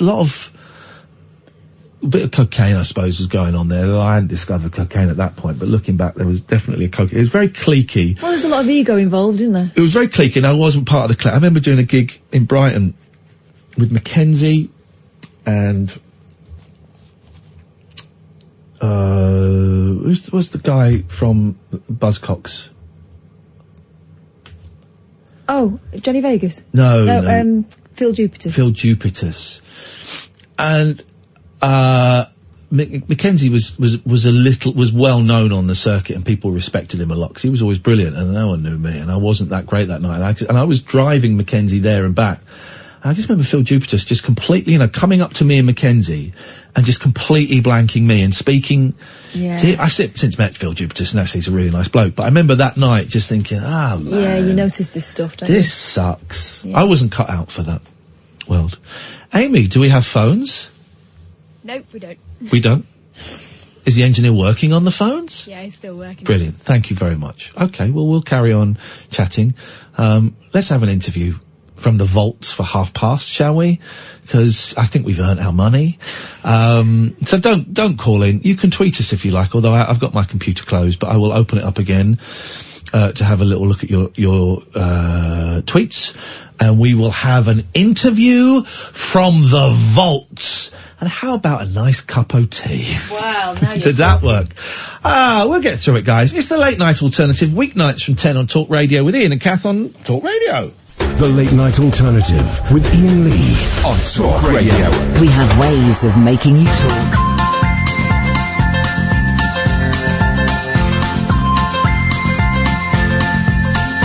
There's a voice that keeps on calling me down the road. That's where I'll always be. Every stop I make a new friend.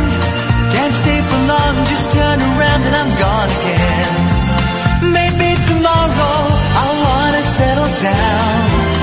Until tomorrow I'll just keep moving on. Down this road that never seems to end. When new adventure lies just around the bend. So if you wanna join me for a while, just grab your hat, come travel light, that's old style. Maybe tomorrow I'll wanna settle down. Until tomorrow, the whole world is my home. So if you wanna join me for a while, just grab your hat, come travel light, that's old style. Maybe tomorrow I'll wanna settle down. Until tomorrow, I'll just keep moving on.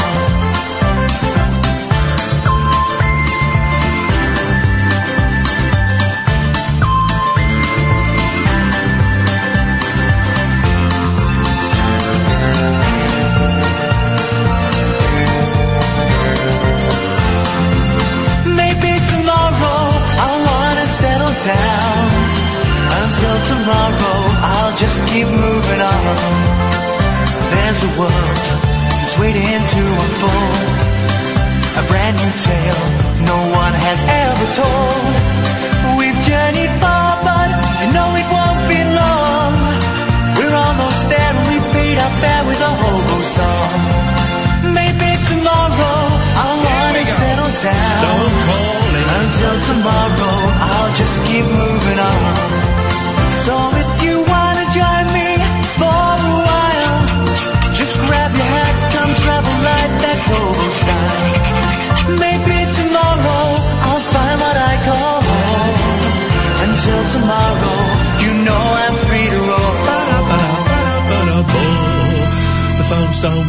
so please don't call in. We might play a classic interview from the vault soon. I'm sorry. Here's the thing, right? It frustrates me, and you may have heard me lose my temper a little bit earlier on with Amy, and I've apologised for that. I'm frustrated with this system because this seems to be going on quite a lot. Sabotage? I don't know. I can't rule it out. But I just, you know, I love this job, man. And my joy comes from, hosting a phone-in radio show, you know, where the calls are my paints on my palette. Your voices are the paints on the palette, you know, and I can do a show in black and white, and I can do a really, really good show in black and white, but I'd rather paint it in 3D Technicolor, using colours that you ain't even heard of yet, baby. And without the phones, I'm just doing a black and white show. But I like to watch black and white movies from time to time. I love sitting down watching a little bit of Laurel and Hardy. We'll be Laurel and Hardy tonight. We'll be the Marx Brothers. I'll be Harold Lloyd. I can do that. We can do that. You don't want it every night. But I can do that. I tell you what we'll do. Here's what we'll do. I'm on Twitter, at Iain Lee, right? And at Flippin' Kath.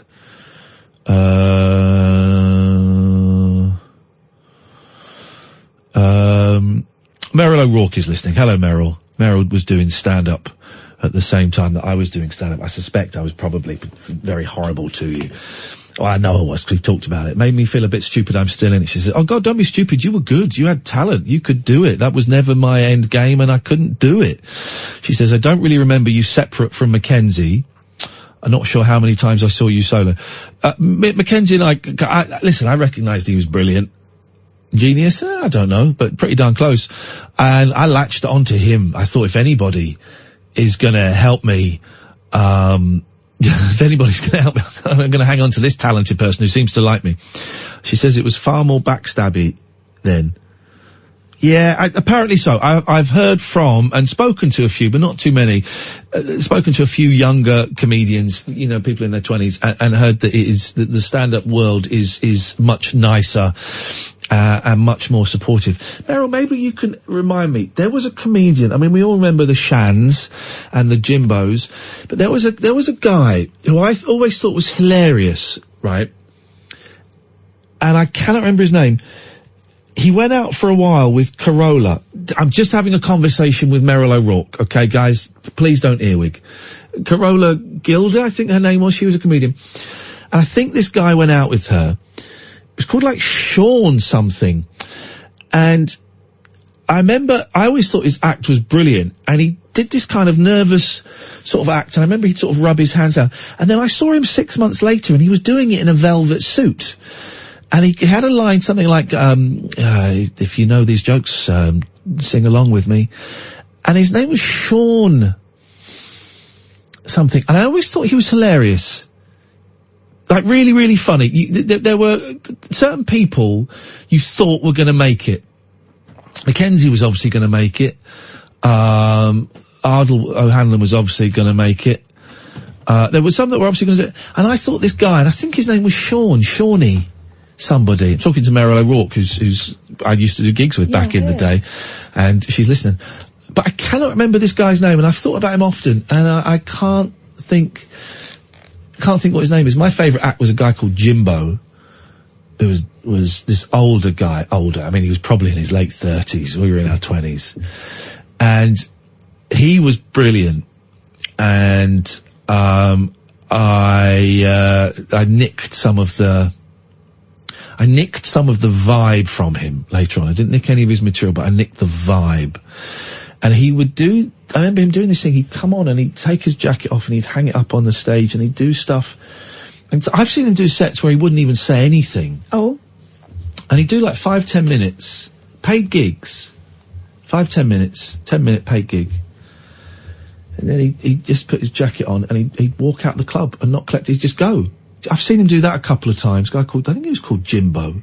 And you don't get these, sort of that cross between stand-up and variety. I don't want to sound like Bob Mills, and I don't want to tread on Bob Mills's toes too much, but there was a real crossover even then of people that were slightly weirder that you could never classify as a stand-up. Right. So what was he playing on that sort of Kaufman-style discomfort thing? I suppose so. I suppose so. It was funny. I mean, me and my mate Justin Waite, who I used to live with, we would go and do stand-up together, and he was, I don't know, it was never my cup of tea. Anyway, we have Twitter open, right? The phones aren't working. We have Twitter open, and people are saying, hey, I'm enjoying you talking about the old days. I don't, but I have old days that were different to your old days. So if you want to ask me or Catherine anything, right, the phones are down. If you want to ask us anything, you can do it via Twitter. Don't text in, because I don't think that's working. I've switched that screen off because it was annoying me. Until the phones are working, that screen is staying off. So if you want to tweet me at Iain Lee or at Flippin, no G, Kath with a K, at Flippin Kath, anything. I mean, we expect vulgarities, Catherine, I think. Oh, gosh, yeah. Vulgarities will be, oh. What was that? That was my computer, but I don't know what it said. Can you hear me? Who said that? Who said that? That's my computer. Have I got my computer open? Hello? Who is that? I've not got Skype open, have I? No. Who said that? Was it you? But what? That must have a window open somewhere that's got voices coming from it. That was nearly a sentence. Anyway, we'll turn that down. If anyone wants to ask us a question, Meryl says, I'm in the house now deciding between watching Barry Manilow or to listen to the show. That's her.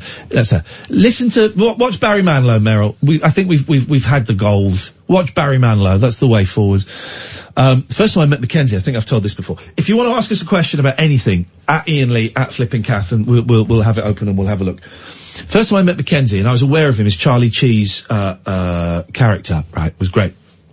And I did a gig with him somewhere in South London, towards Kent, that began with a B. Beckenham. It was in Beckenham, a pub in Beckenham, and I was with a girlfriend at the time, Sarah. And I was quite excited because Charlie Cheese was on the bill, and I'd heard of him, but I'd never seen him. And we went on, and there was another comedian on who was rubbish. And I went on, I did quite well that night, actually. I was quite funny. And me and Mackenzie got on really well. You know when you meet someone for the first time and you're just kind of riffing and throwing lines at each other and getting on. And at the end of it, he said to me, should we swap phone numbers? And I was like, well, yeah, man, definitely. He said, give us a call and we'll meet up. I was like, all right, yeah, fine. I thought, wow, this is it. I'm in. Because he was a little bit of a name.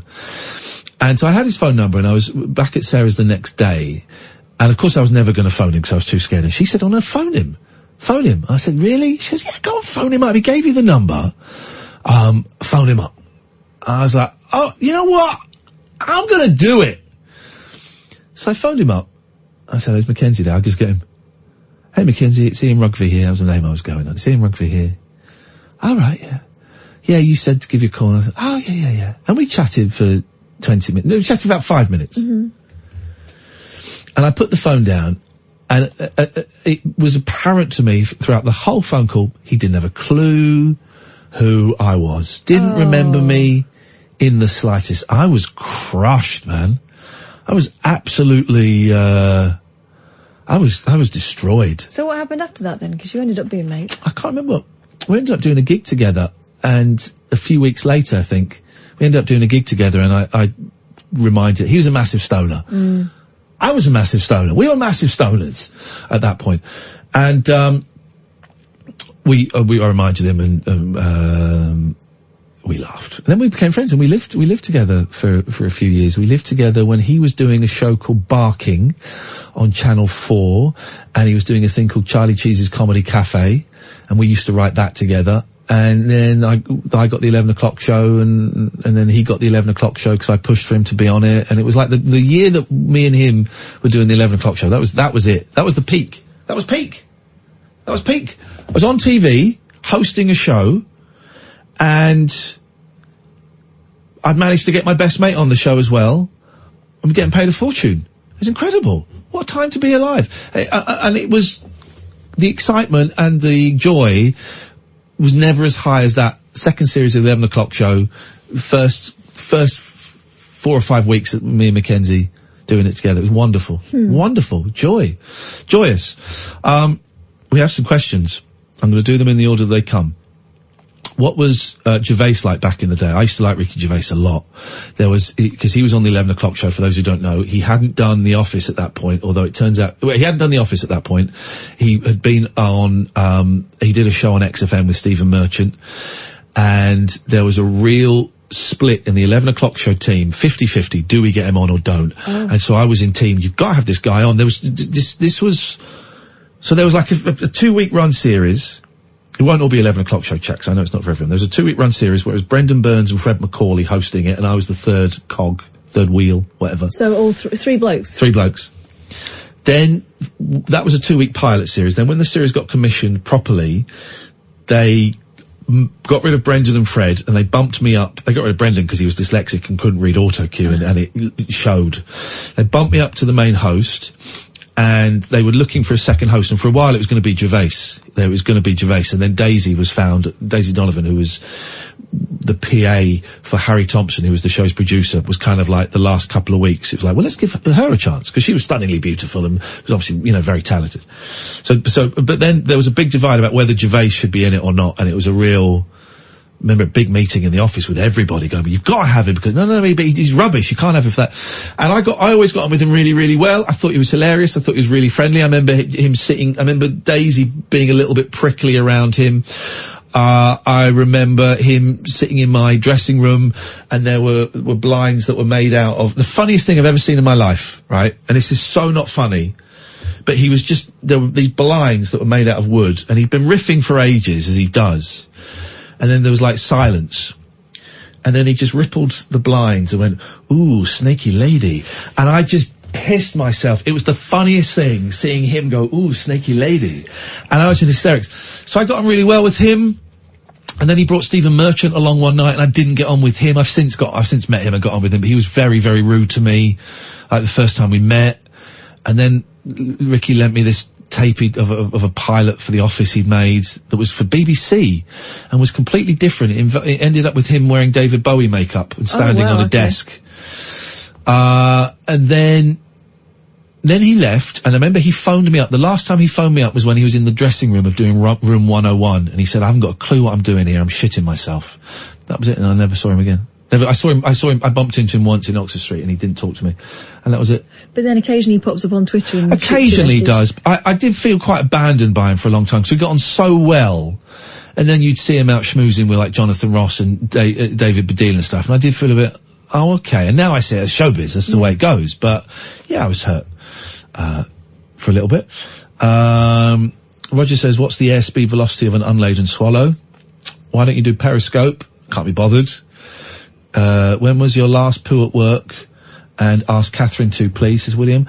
I've not had a poo at work for weeks, Catherine. No, I threw up though on Friday. Does that count? What kind of cake? Oh, that lovely cake you made. What was that? Yeah, that was a buttermilk loaf. Yeah, buttermilk loaf. I'm going to make another one on Wednesday. Carrie says, and this is for both of us, my question is, what are your ambitions, or are you still ambitious? What's your ambitions? I've talked. Why don't you talk? What are my ambitions?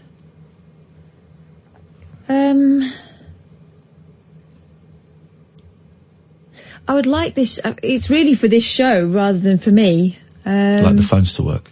I would like us to be doing something where more people knew about us. I feel like this is a great show, and I feel like it deserves to be heard by more people. And at this point, I wonder whether it ever will. That's my ambition. My ambition would be this to be heard. My real ambition is to do this show in America. On like an American radio station. It's a bit of a commute, mate. You're moaning about an extra 40 minutes. I'd move. Totally move. And do this show in America to an unsuspecting American audience. Because most of the people here most of the people listening know the show. Mm-hmm. So it's really hard to pull the wool over people's eyes. Actually, it's not. We could be pulling the wool over people's eyes now, and they wouldn't know. But it's kind of harder for us to pull the wool over people's eyes. But if we took this to America, oh, sweet Jesus. They wouldn't know what to do. They wouldn't know what to do, and it would be hilarious, and it would cause outrage, and it would cause upset, and it would be wonderful, wonderful. So my ambition is to do this show across the States. Peter says, I've heard this is common. Do you ever have occasional dreams, nightmares about going back to school? Yeah. Mm-hmm. Not school, university. Trying to find an exam room and not being able to find it. Mine is exams, but I haven't revised for it, and everyone has. And but then then after a while I go, well, hang on a minute, I'm 46 and I've got a house, so this is rubbish. Yeah. But then someone says, oh, no, if you fail this exam, you lose everything. What? Oh. Yeah, I get that. Gosh, because normally by the end of the dream I've recognised it must be a dream. What's the situation with the video game voiceover? Haven't heard you mention it for a while. We're waiting. Is the Crook and Lee pilot available anywhere? If not, do you have a copy you could upload, says Paul. That was a show I did with Mackenzie. It was written by Bob Mortimer, and we filmed it at the MTV studios in Camden years ago. It's got the My Cock Is Bigger Than Yours song. It's got Tony Hadley singing on there while me and Mackenzie kind of do our best Morecambe and Wise impressions in the back. There was some free-running stuff in it. My memory of it is it's not that funny. So Bob wrote it because he was big fans of both of us, and directed it, and we appeared in it as an audience. Some of you may have seen it. And it was the BBC, and it was between us and Corden and Horn as to who was going to get a series. And of course they went with Corden and Horn. I remember Bob being furious about it. Furious. So I've got it. I fingered the VHS tape the other day, actually. And I'm tempted to put it up on YouTube, but then part of me thinks it's not very good, actually, and it's a bit embarrassing. There's some funny bits in it, but it's a bit... Would you rather just keep the mystery? Yeah, maybe. Matty says, because he's a bumlick, can we learn a bit more about what Catherine used to do if she wants to share? Well, I was working as a waitress in a cocktail bar. That much is true.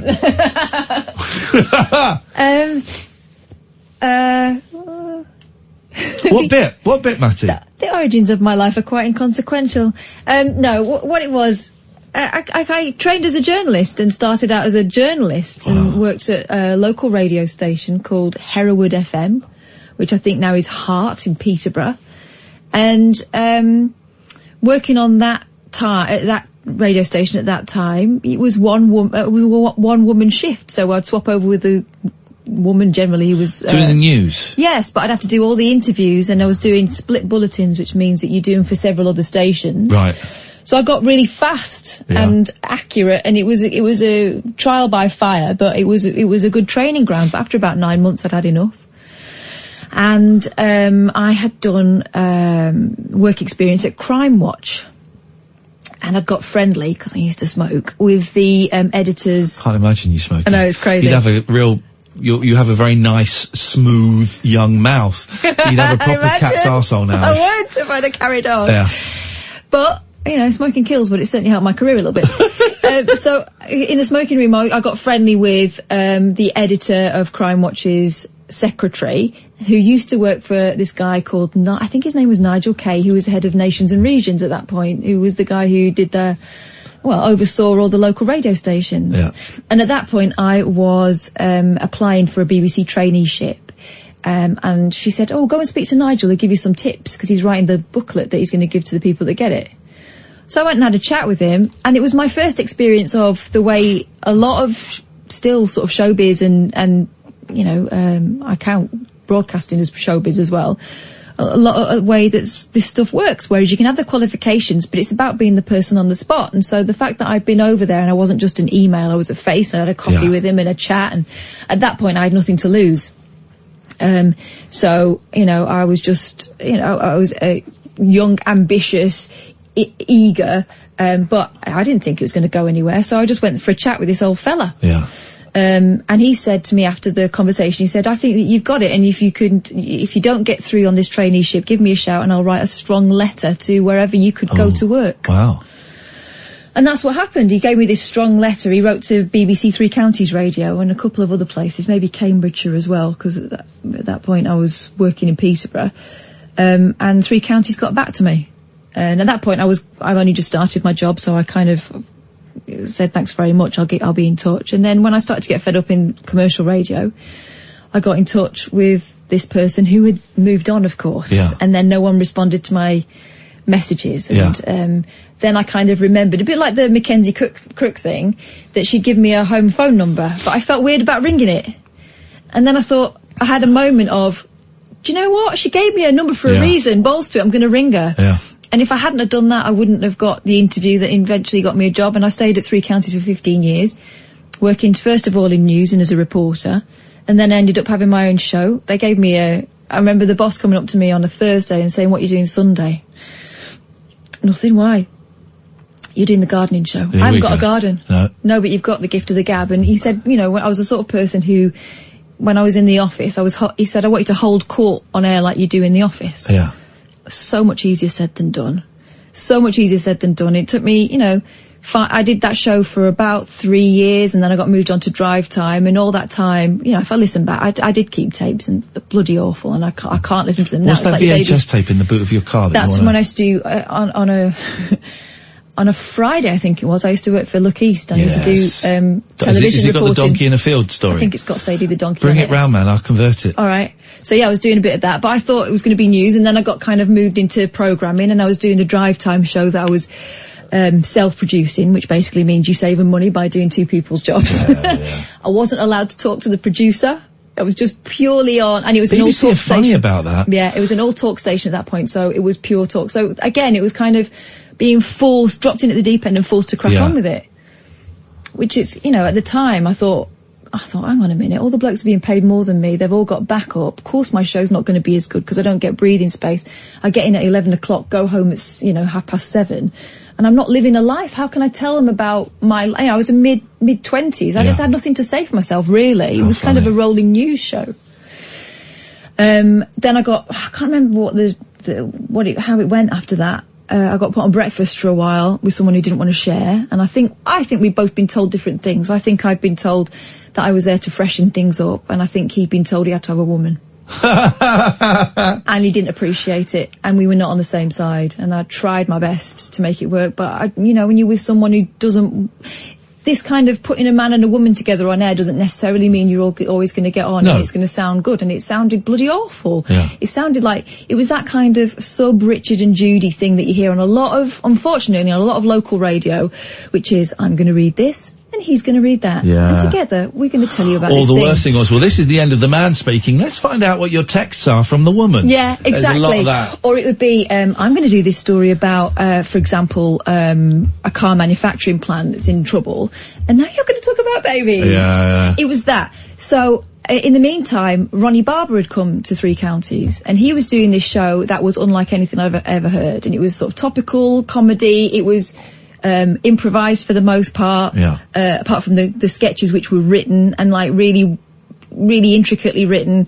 I started writing sketches for him and doing some of the female voices, because at that point there was just blokes on the team, and obviously if they're doing, if they want an Angela Merkel or whatever, they need a woman's voice. So Angela Merkel then? I was just generic German. Go on. Well, I would talk like this, and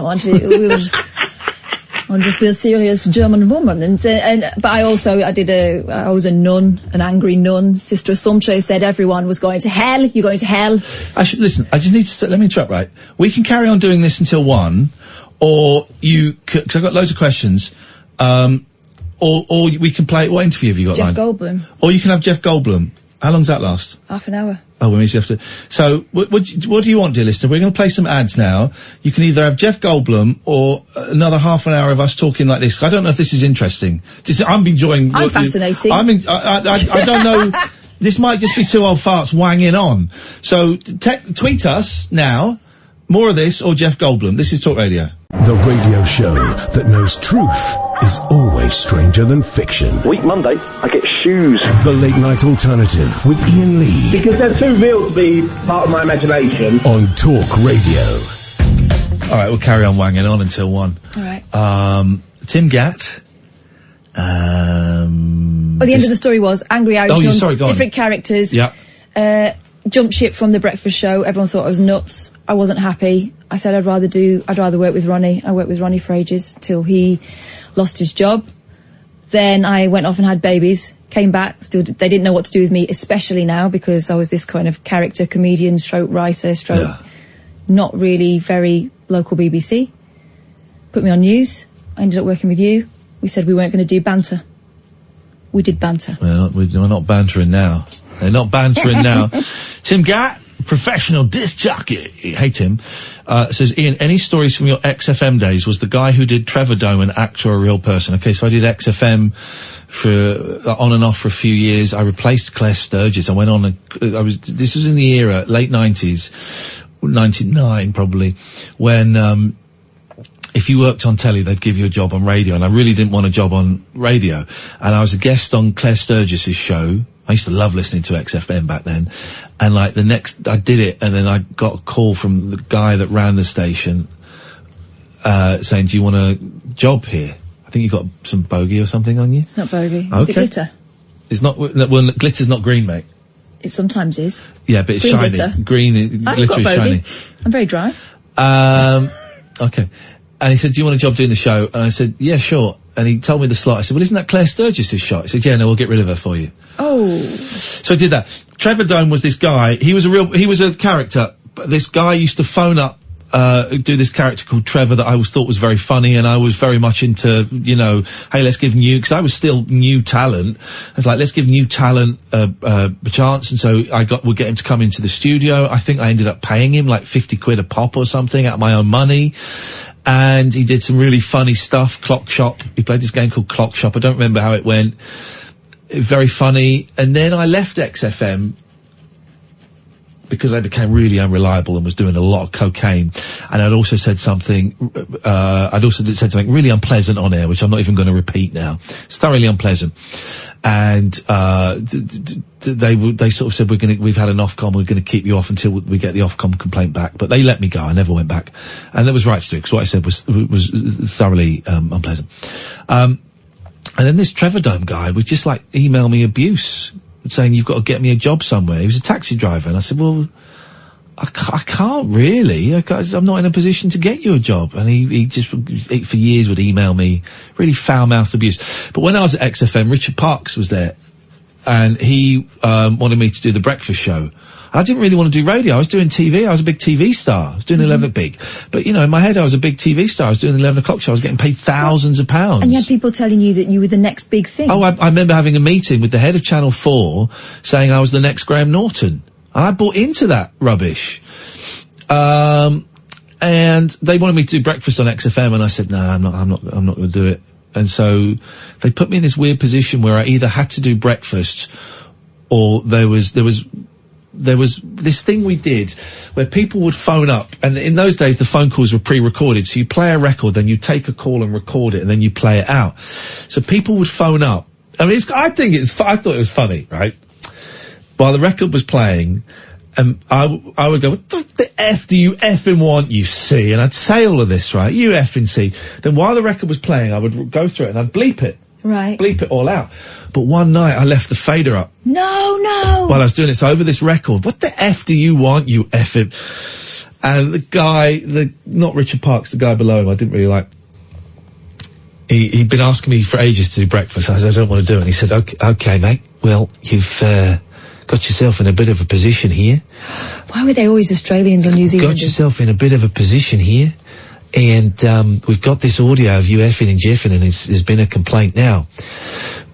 If you take breakfast, we can overlook this complaint and it will go away. And if you don't take breakfast, I'm afraid we're going to have to ask you to stand down because of your language. What? So hang on. Your bad behaviour got you promoted? Yeah. Well, they wanted me to be promoted anyway. Whereas I got if you don't take this job, it's going to be sad because we can't guarantee you'll have a position on the radio station that will allow you to see your children. Yeah. I got given that one in a corridor, not even in an office, just a sidled up. By the way, if you don't take this job that we want you to do, that you don't want to do, we can't guarantee you'll be able to spend as much time with your kids. That's outrageous. And I said to them, I've never asked for any favours. You tell me when you want me to work, I will organise it so you don't think I've got children. I've got a brilliant support network. So to pull that one, that was the kind of moment that I thought, right, okay, I've been working here for probably about 12 years at that point, maybe 10. I get it.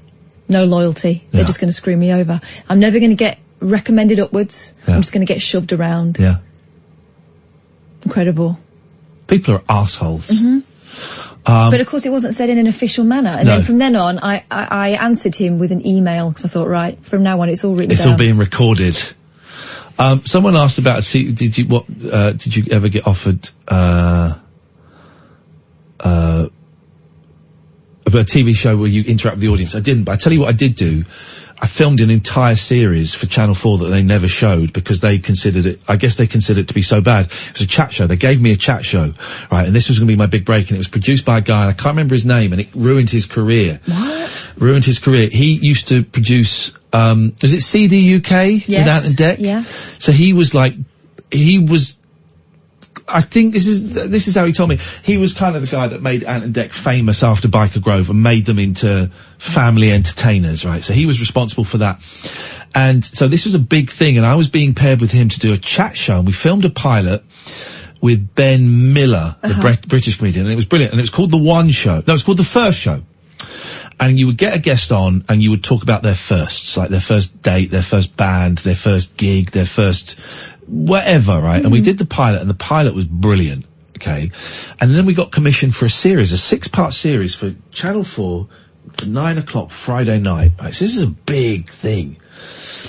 And we filmed the entire series, and we had real good guests on there. We had Lulu, we had Patsy Palmer, we had David Dickinson. We did 6. We filmed all 6. Who else did we have? Johnny Ball. And I cannot think who the other 2 were. And I didn't know, but there were 2 commissioning editors. Caroline, someone whose name escapes me. Caroline, I think. And Ian Morris, who I worked with on the 11 o'clock show. And I've met Ian Morris. And you've met, he went on to write the In-Betweeners, right? And I didn't know that they loved the pilot, but they came and saw the first 2 and they hated it, right? They hated the direction it was going in, right? And no one told me. So it wasn't until I think we had Darius on there. Right. We had Darius. I can't remember who the last one was. And no one told me until like the 3rd episode. So we got 3 of them filmed, and the producer, I think his name was Steve, I can't remember, said, we've got a bit of a problem. Channel 4 don't like the way it's going. But I'm adamant that we have got it right. Oh God, right, so. I'm like, okay. He said, we are doing, should I have known this before? No. We are doing this right. The commissioning editors, we're going to change it a bit. Well, so they need to catch up then. Yeah, the commissioning editors are the ones so we filmed the entire series, and I was waiting for when it was going to go out. And then months later I got the thing saying, it's not going to be, they're not going to screen it. It's like, whoa, filmed a whole series. I got paid really well. It must have, that must have been, I don't know, £250,000 they spent on it. £500,000 they spent on it. Hiring the studio, filming it, paying these guests, crew and everything. And they weren't going to show it. And I just thought, shit, that is the end. That's the TV career gone. No one has a series and it doesn't get screened. I think I got Rise after that, so it wasn't quite the end, but it was near the end. And I just dived into cocaine. I dived into the cocaine then. I remember like 5 o'clock in the morning, coked off my nut. And I knew Ian Morris, and Ian Morris was a really good friend, and he's still a good friend. And so I told him how I felt in an email. I said, you effer, you totally screw me over. I feel totally stitched up. You absolute arse. Really very coarse language for someone who'd been on cocaine, and it was 5 o'clock in the morning. But he was a friend, and I kind of felt, actually it was still appropriate, but I felt there's a buffer here. Really raw email telling him what I thought about him, and I sent it, and I went to bed. And then I got up a few hours later, and I thought, there's something not right about that email. Something not right about that email. And I went and checked, and I hadn't sent it to him, I'd sent it to her. Oh no! I sent it to Caroline, whose name escapes me, who I didn't have a good relationship with. She blamed me for some stuff that happened in the 11 o'clock show that actually wasn't my fault. We'd used the way we'd go out and film stuff on the streets, and we went to Paris, and we filmed some stuff on the streets in Paris of me secretly filmed going up to people saying, to get on the Eurostar, we need a urine sample. And we did it with this guy from New Zealand. And then afterwards we go, just to let you know, we're filming. If you look up, there's a camera, and I just need you to say on camera that you give your consent to be filmed. And this guy said, I don't give my consent. I said, are you sure? He said, yep, I do not want you to use that. I said, okay, fine, we won't use it. And then the director, James Bobin, put it in. He said the guy lives in New Zealand. He's not going to know. It's funny. He's never going to know. Yeah, the guy had relatives in the UK who saw it, and it became this whole thing. And I think, from what I've heard, James put it all on me and blamed me. So I took the rap for that. And it was this woman, this Caroline, who had been overseeing that. And so then I sent her this email, and I was like, oh God, and I sent her this humble email saying, I'm so sorry, that wasn't meant for you, that was meant for Ian, and I realised it's probably really inappropriate to even send to him, but I consider him a friend, and I would never use that language with you. And she wrote back saying, hey, that's fine. And that was it. You know, that was, but that show I thought was alright. It wasn't great. But to have a whole chat show filmed, and for it, my relationship with Channel 4 was tricky anyway, because of that stuff in the 11 o'clock show, because I'd agreed I was going to do series 5, and we filmed a pilot, and it was all new crew and all new writing staff, and it was Sarah Alexander was hosting it, and with me instead of Daisy, and I did the pilot, and I had my friend Paul Garner in the audience, and afterwards I said, that was terrible, wasn't it? He said, yeah, it was awful. So it was awful, worse than even the worst show we ever did.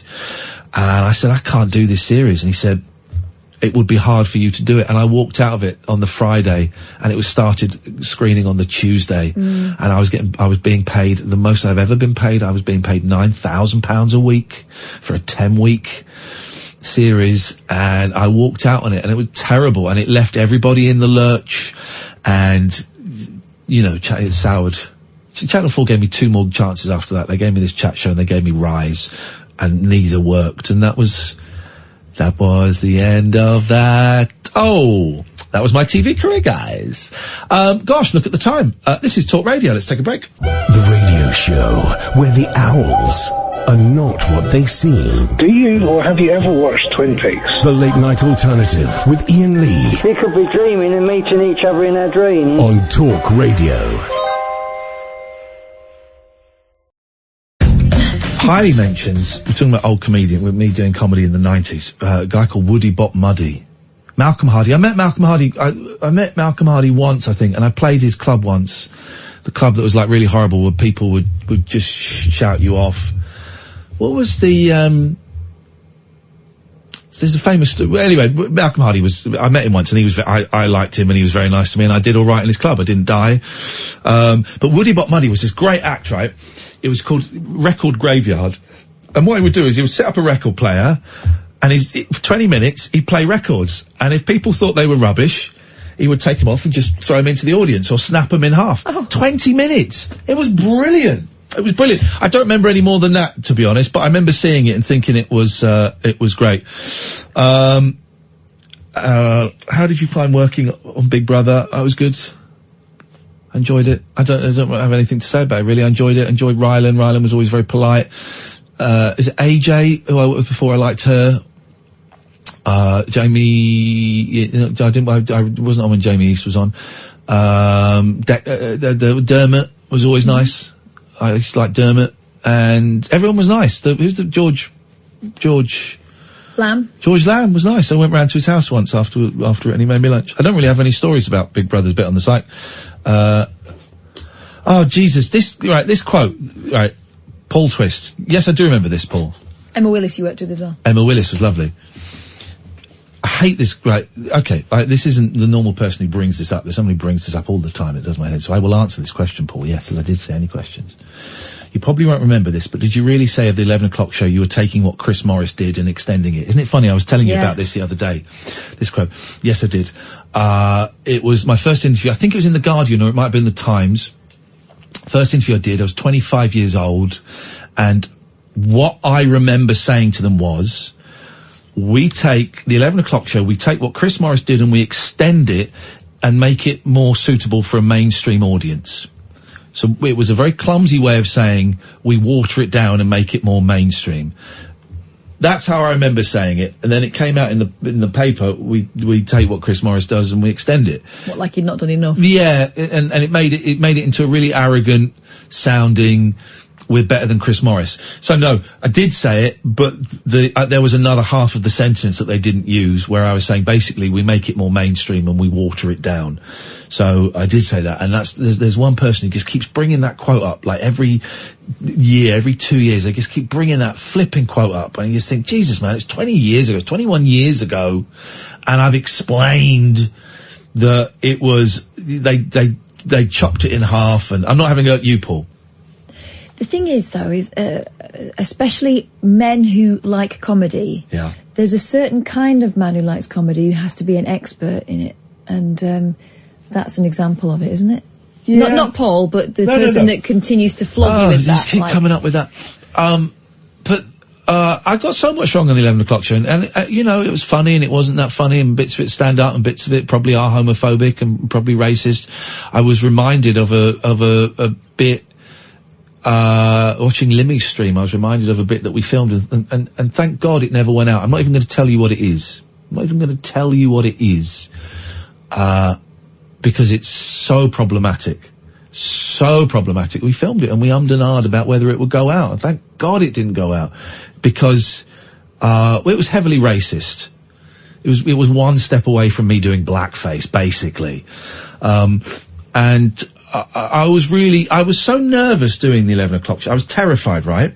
Imposter syndrome and all of that. Smoking a load of weed. I wasn't really doing coke at that point, but that kind of started once I got a bit of money. But I wasn't doing coke when I was doing the show, but I was certainly smoking a lot of weed. I was, you know... Were you drinking a lot then, or no? Not massively. I was smoking all day of filming. I'd be in my dressing room just smoking the whole... I used to be able to smoke weed. That's fine.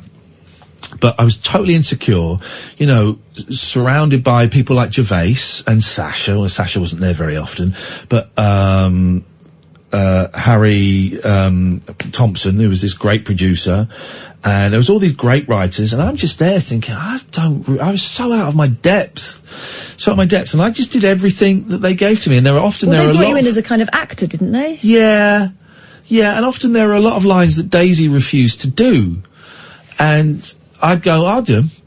And they were quite often the sharp, and also I became aware really early on that I was certainly perceived by a lot of people, and I kind of considered myself the weak link, right? Because you had Gervais, who was divided people. People either loved him or hated him, but in my mind was a genius. You had Sasha, who was clearly working on a completely different level, and you had Daisy, who was beautiful, right? And I was this weird, skinny, you know, guy that, you know, and so all the criticism was aimed at me, because people like Gervais, people like Sasha, people thought Daisy was beautiful, and she was funny as well. But so all the criticism was aimed at me for that show, so I got the blame for all of the bad stuff, and there was a load of bad stuff in it. And I had low self-esteem, and I was heading towards becoming a cocaine addict, and, you know, and all of this, and I didn't know how to cope with it, so I went nuts, took it on board. I think. Dave, go on. I also find it interesting that there's a whole generation of people who think you are that guy. Yeah, definitely. That's partly why I did the jungle. Amy, could you say out loud what our exact out time is, please? 58:30. 58:30. Did you ever, I never asked you this, did you ever watch the 11 o'clock show, Boyley? Yeah. Did you? Yeah, I think so. But, what were you where were you at that period? You'd have been at university, wouldn't you? It was 99 to 2001 or 2. Right, okay, well no, I'd finished I was doing my, postgraduate diploma at that point, so I was going in and out of London. Okay. I was never in. I might not have seen it very much. I was aware of it, but I wasn't, you know, there are people that, are still obsessed with it. And think, you know, it's... No, no one's obsessed There are people. Now. When we go, honestly, there are people that make a beeline for you because you're the 11 o'clock show guy. I remember being aware of it. I remember watching it. But it didn't have really... I'm not being offended. I'm doing it didn't really have an impact. That was at the kind of the prime of me going out. Right. And there wasn't catch-up TV, so if you weren't in, you didn't see it, did you? You had to watch it when it was on. Yeah. You didn't really miss a lot. There was some... I look back and think, geez, I hosted a proper TV show, and I wasted that opportunity because I'm there with all these really talented people, and there were so many opportunities given to me, and I didn't take them because I was terrified. Didn't take them, and I thought, well, I'm in now, so I will always be in. But I turned down so much. I told you I turned down. This was when I was doing Rise. This was a couple of years later. I turned down guest hosting. They think Have I Got News for You once because I was terrified, absolutely terrified. And I was doing a lot of cocaine then, and it would have been all right. I don't know. I don't like panel shows. I did They Think It's All Over twice and hated it. Horrible, shitty boys club with horrible, shitty bully boys bullying you, and it was horrible. Yeah. Hated it. It's the sports boy is kind of your nemesis, isn't he? Vinnie Jones intimidating me. Halfway through filming, Gary Lineker turning going, who are you? Gee, it's horrible. Hated it. You know, even now I'm cringing with embarrassment. It was awful. And they still show it on Dave, I think, or Gold from time to time. And it was that was the worst. That and the live show I hosted from Edinburgh once was the worst thing. Someone there mentioned with the beef between the 11 o'clock show and Stuart and Lee Genuine. Yeah, it was. From their point of view, I was a big fan, and then I found out they were slagging me off on the show. And that crushed me. But Richard Herring has said since that actually they didn't realise it would have that much of an impact on you. No, and I've made peace with Richard Herring, and I've seen Stuart Lee. I've not spoken to Stuart Lee about it, saying that I've not seen him for years. But I've been in agreement with Stuart Lee and made polite conversation. And they were a bit jealous, weren't they, that you were getting... Apparently so. That's what it was. They eyed us. Richard certainly eyed us enviously in the same way that we probably eyed him. Because they were cool. Slightly enviously, yeah. Dave says... Knowing what you know, would you still do the jungle? Yes, man! Because I'm living in a really lovely house because it got me half of my deposit. I'll tell you, I got the lowest fee on that. I got 45 grand for doing I'm a Celebrity, which is great. It was the lowest out of anyone that year. And that was half of my deposit for a house. And I really, really needed that money. I would not be living in a house, such a lovely house now, if I hadn't done that show. I'm also pretty confident I got my contract renewed here for 2 years. When I came out, first thing I did was phone the kids. I spoke to you, I think, Catherine. I spoke to my agent, I think it was like the second or third call that I made. And he said, right, we've got some business for you. Just to let you know, your contract has been renewed at Talk for 2 years and you got pay rise. I wouldn't have got that, I don't think, if I'd have done the jungle, because they kind of got rid of everybody, or certainly moved Paul and Julia around. So I don't think I'd have got that. I got loads of work on Good Morning Britain that paid really, really well. So although I got comparatively, compared to the other contestants, little, 45 grand, that's not to be sneezed at. I'll have some of that. First time I've ever said that in public. I made 2, 3, 4 times that, I don't know, out of this and out of the Good Morning Britain and out of the TV work, and I got a few corporate gigs out of it. So, I had a nervous breakdown afterwards, but I got some really good friends out of it, Jenny and her husband and Shappy, who I still speak to. I got the house, I got to, reenact falling down a well on a national breakfast television show. Yeah, I had a breakdown. Yeah, I picked up cocaine in the end, but that might have happened anyway. I got a bit of celebrity that's always nice for the ego. I got kids recognising me. My kids were proud of me and thought I was a hero. Yeah, man, I'd do it again. Daryl, do you want to come in? Come in, Daryl. Come and join us. Here I am. Come and join us. Here I am. No phones. Here I am.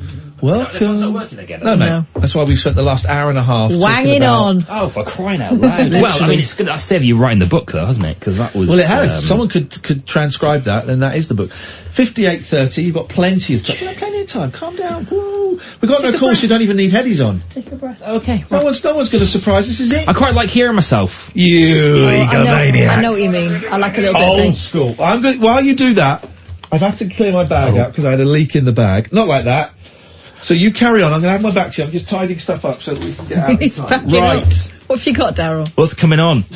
Catherine pretending she's the grown-up. What have you got, Daryl? All right, bum lick. Well, what are you going to tell us? If someone comes in, you should give them, look them in the eye and talk to That's them. all right. I'm just honoured to be in the same room as him. Don't be, he's a swine. I'm honoured to be in the same room. Let the man. He's only got a minute and 10 seconds because of you. Okay. Rat Scabies is on the show a little bit later on. Do you know Rat Second mention of Scabies? scabies in a day. Is it? Who'd have thunk it? He is the drummer from The Damned, who worked with. He was kind of a bit of a roadie for Ginger Baker for a long time, and so got the measure of the man, looked him in the white of his eyes, got scorned by him on more than one occasion. So we're going to speak to him in a little bit. Do you want a hand? No, that's right. I just had a leak in the What leaked? Honey and ginger and lemon tea, and it's gone everywhere. So Why do bad things happen to good people, eh? Thank you. Always. Because I don't do the lid up tight enough. Always. Stick it. Carry on, please. You've got 15 seconds. We're going to talk about Brexit as well, but also about Brexit. If we've lost the ability to joke about Brexit, if comedy has suffered because of our polarisation in our politics, we'll do that with Mark Dolan, who's always on Talk Radio, is never off. What's this, the Mark Dolan? Yeah, we have to put. There's a certain amount of Mark Dolan you have to put on every show. So That guy. we're going to fill our Mark Dolan quota. Right people. We are back tonight at 10, maybe with phones. Who knows? This, dear listener, is Talk Radio. This is Talk Radio.